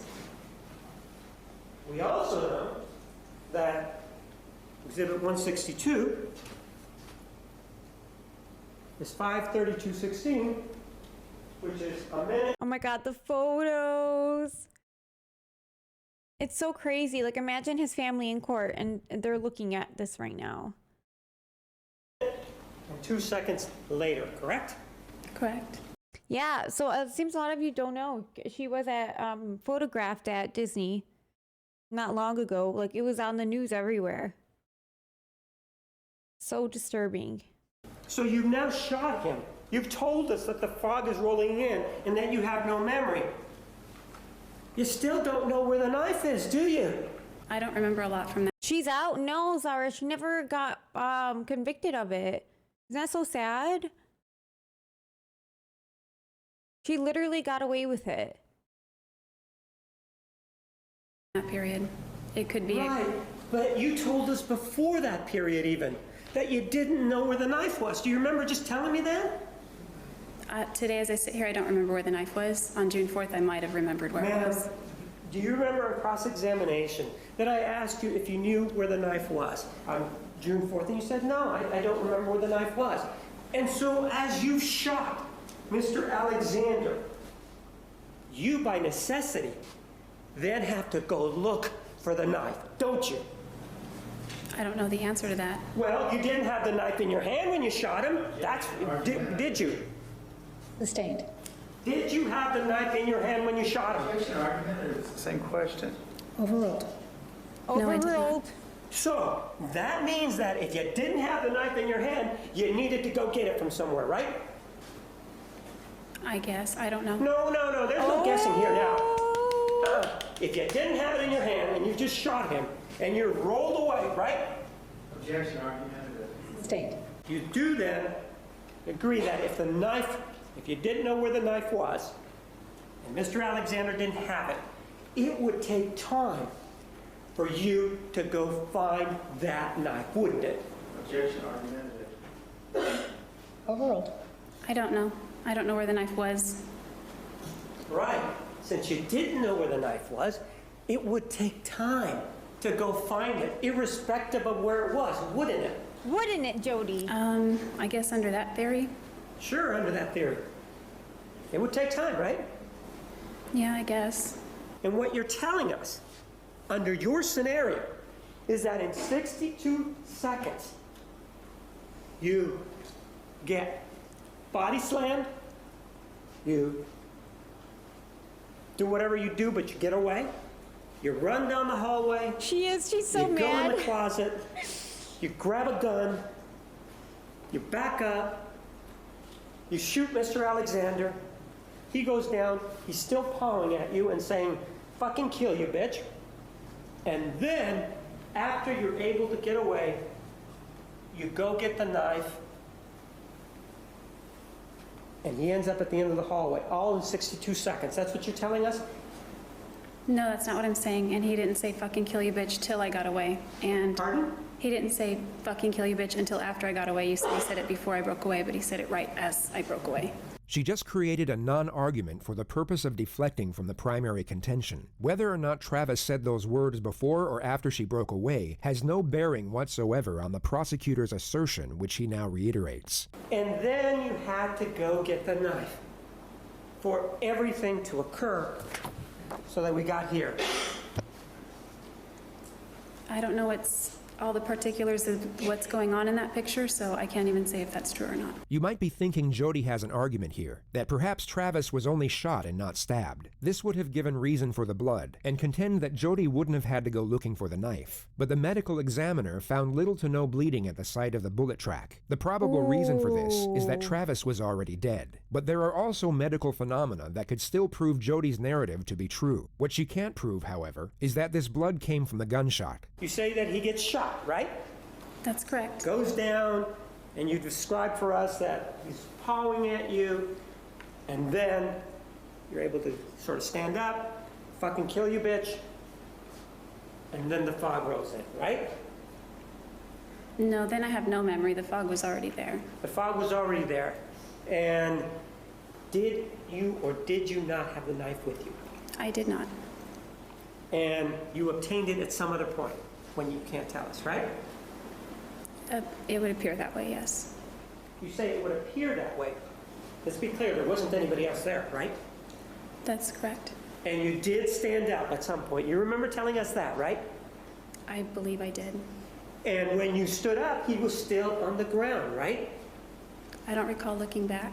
Pardon? I don't recall looking back. So you were, even though he's still a threat to you, according to you, and he's just threatened your life, you turn your back on the threat? Yeah, I'm trying to get away. This was the time she stated verbatim, the fog was already there. Yet when she feels threatened by a question, she all of a sudden has a vivid recollection. Oh my the God. element of the time span between the two photographs goes on for another 45 minutes. Yet the full context of the argument had already been asserted by this point, and perhaps strengthened by Jodi's defensive we got posture her. throughout the entire exchange. When a battered woman is attacked and they're defending their life, they don't know when to stop. Travis Alexander's body was stabbed 27 times. It may be that Jodi Arias didn't know when to stop. This individual, the defendant, Jodi Ann Arias, killed Travis Alexander. Oh my God. And even after stabbing him over and over again, Lights, Lena. and even Thank after you. slashing his throat from ear to ear, and then even after taking a gun and shooting him in the face, she will not let him rest in peace. But now, instead of a gun, instead of a knife, she uses lies. This is an individual who is manipulative. This is an individual who will stop at nothing and will continue to be manipulative and will lie at every turn and at every occasion that she has. Everything in this case points to the fact that it did not happen. There are no medical reports, there are no friends, there is no one that can come in and say anything about that. There are no medical records, there is absolutely nothing. There is a direct strike to his neck, which is an indication of somebody who is thinking, this person's not going to live. He may get away from me in the shower. He may get away from me all the way to the sink. And he may stumble his way. It's that guy sleeping. No, it's someone from his family. They're just distraught. Down that hallway. But you know, I caught him. And now, rather than stabbing him anywhere else, right here. So it's a very well orchestrated kill. The other thing that she did is that she created a lie that really involves behavior that is a hot button kind of topic. I know. Oh my God, the family footage always gets me. Like, I can't imagine being in that position. It's so awful. How horrific it is to be accused falsely of being a pedophile. Mm-hmm. He's not here. He's not here to say, no, that's not true. And so Snake goes to the computer and doesn't find anything there. Oh, no, I changed my mind. It was actually images. First of all, her journal indicates that there wasn't such an event. Second of all, the text messages also indicate the same thing. And what human being, if that is the allegation, if they really are caring, what human being doesn't go to the police and say, or somebody else, this person is a pedophile? What she does, well, it's the new approach. It's the new approach to pedophilia. What does she do? Well, let's jump in the sack. That's what we're going to do. The state of Arizona versus Jodi and Arias verdict. Oh my God, verdict. Let me do the honors. Guilty, guilty, guilty, guilty. Look what I got today. Look what I got.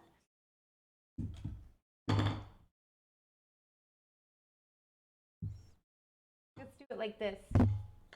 Guilty. Oh, that's kind of loud, actually.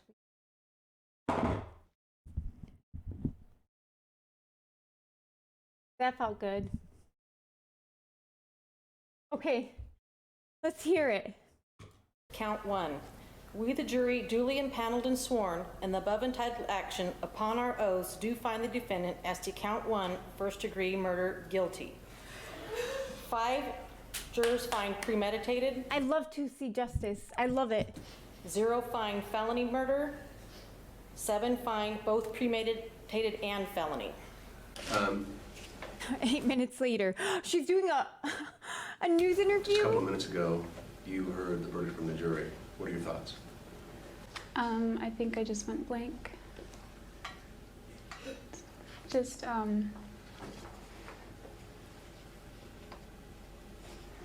don't know. I just feel overwhelmed. I think I just need to take it a day at a time. Did you avoid eye contact with Travis's family while you were in there, or did you? Avery said they banned gavels at my high school congressional debate tournaments because I kept banging the gavel anytime I made a good point during my speeches to be dramatic. Oh, I would do the same. Eye contact, and what are your thoughts on that? I typically avoided eye contact. We do. Oh my God, we need a gavel emote. I'll do it again after we're almost done with this video. Travis comes from a family where they all sort of look a lot alike. So when I see their faces, I see Travis, and I see the man that abused me, and oh my God, I don't want to look at that. It is ordered. The defendant shall be incarcerated in the Department of Corrections for the rest of her natural life with no possibility of parole. Jodi Arias is currently housed at the Arizona State Prison Complex. She maintains her innocence to this day. Yeah, you keep maintaining that. Okay. Yes, we definitely need a guilty emote. I don't know how to make them, so if anyone in chat knows how, please help me out with this.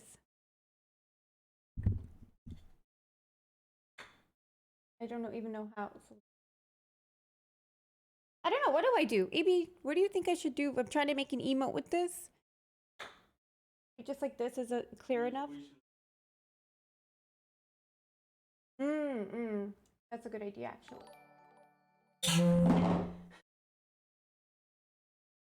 Kristen, thank you for 5 gifted subbies! And shout out to everybody who got gifted sub today. God, that sounded like a war horn.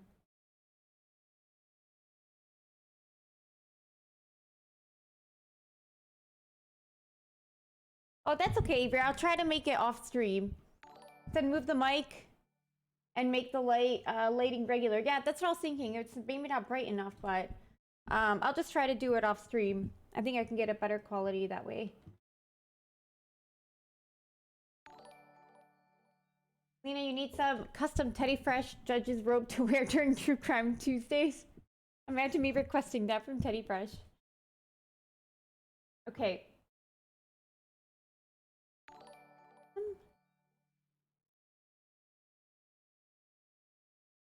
We got 89 followers today. Thank you guys so much. I'm actually going to be ending it right now. But luckily, cousin Alex is live. I was going to say is alive. Luckily, Alex is live. And let's give him a raid. Let's show him some love. But yes, if you're new here, don't forget to follow. Tomorrow, we will be watching Jersey Shore on AB Stream. And then on Thursday, we'll be back over here for more true crime. Oh, how do I? There we go. Okay. Why is this?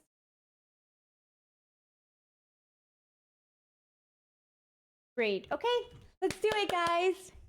Thank you again so much for all the subs today and all the follows. Love you guys.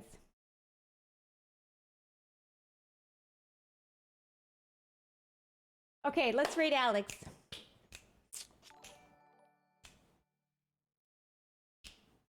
Yes, good night, everybody.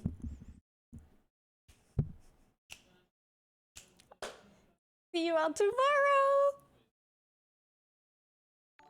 Okay. All aboard. Let's raid.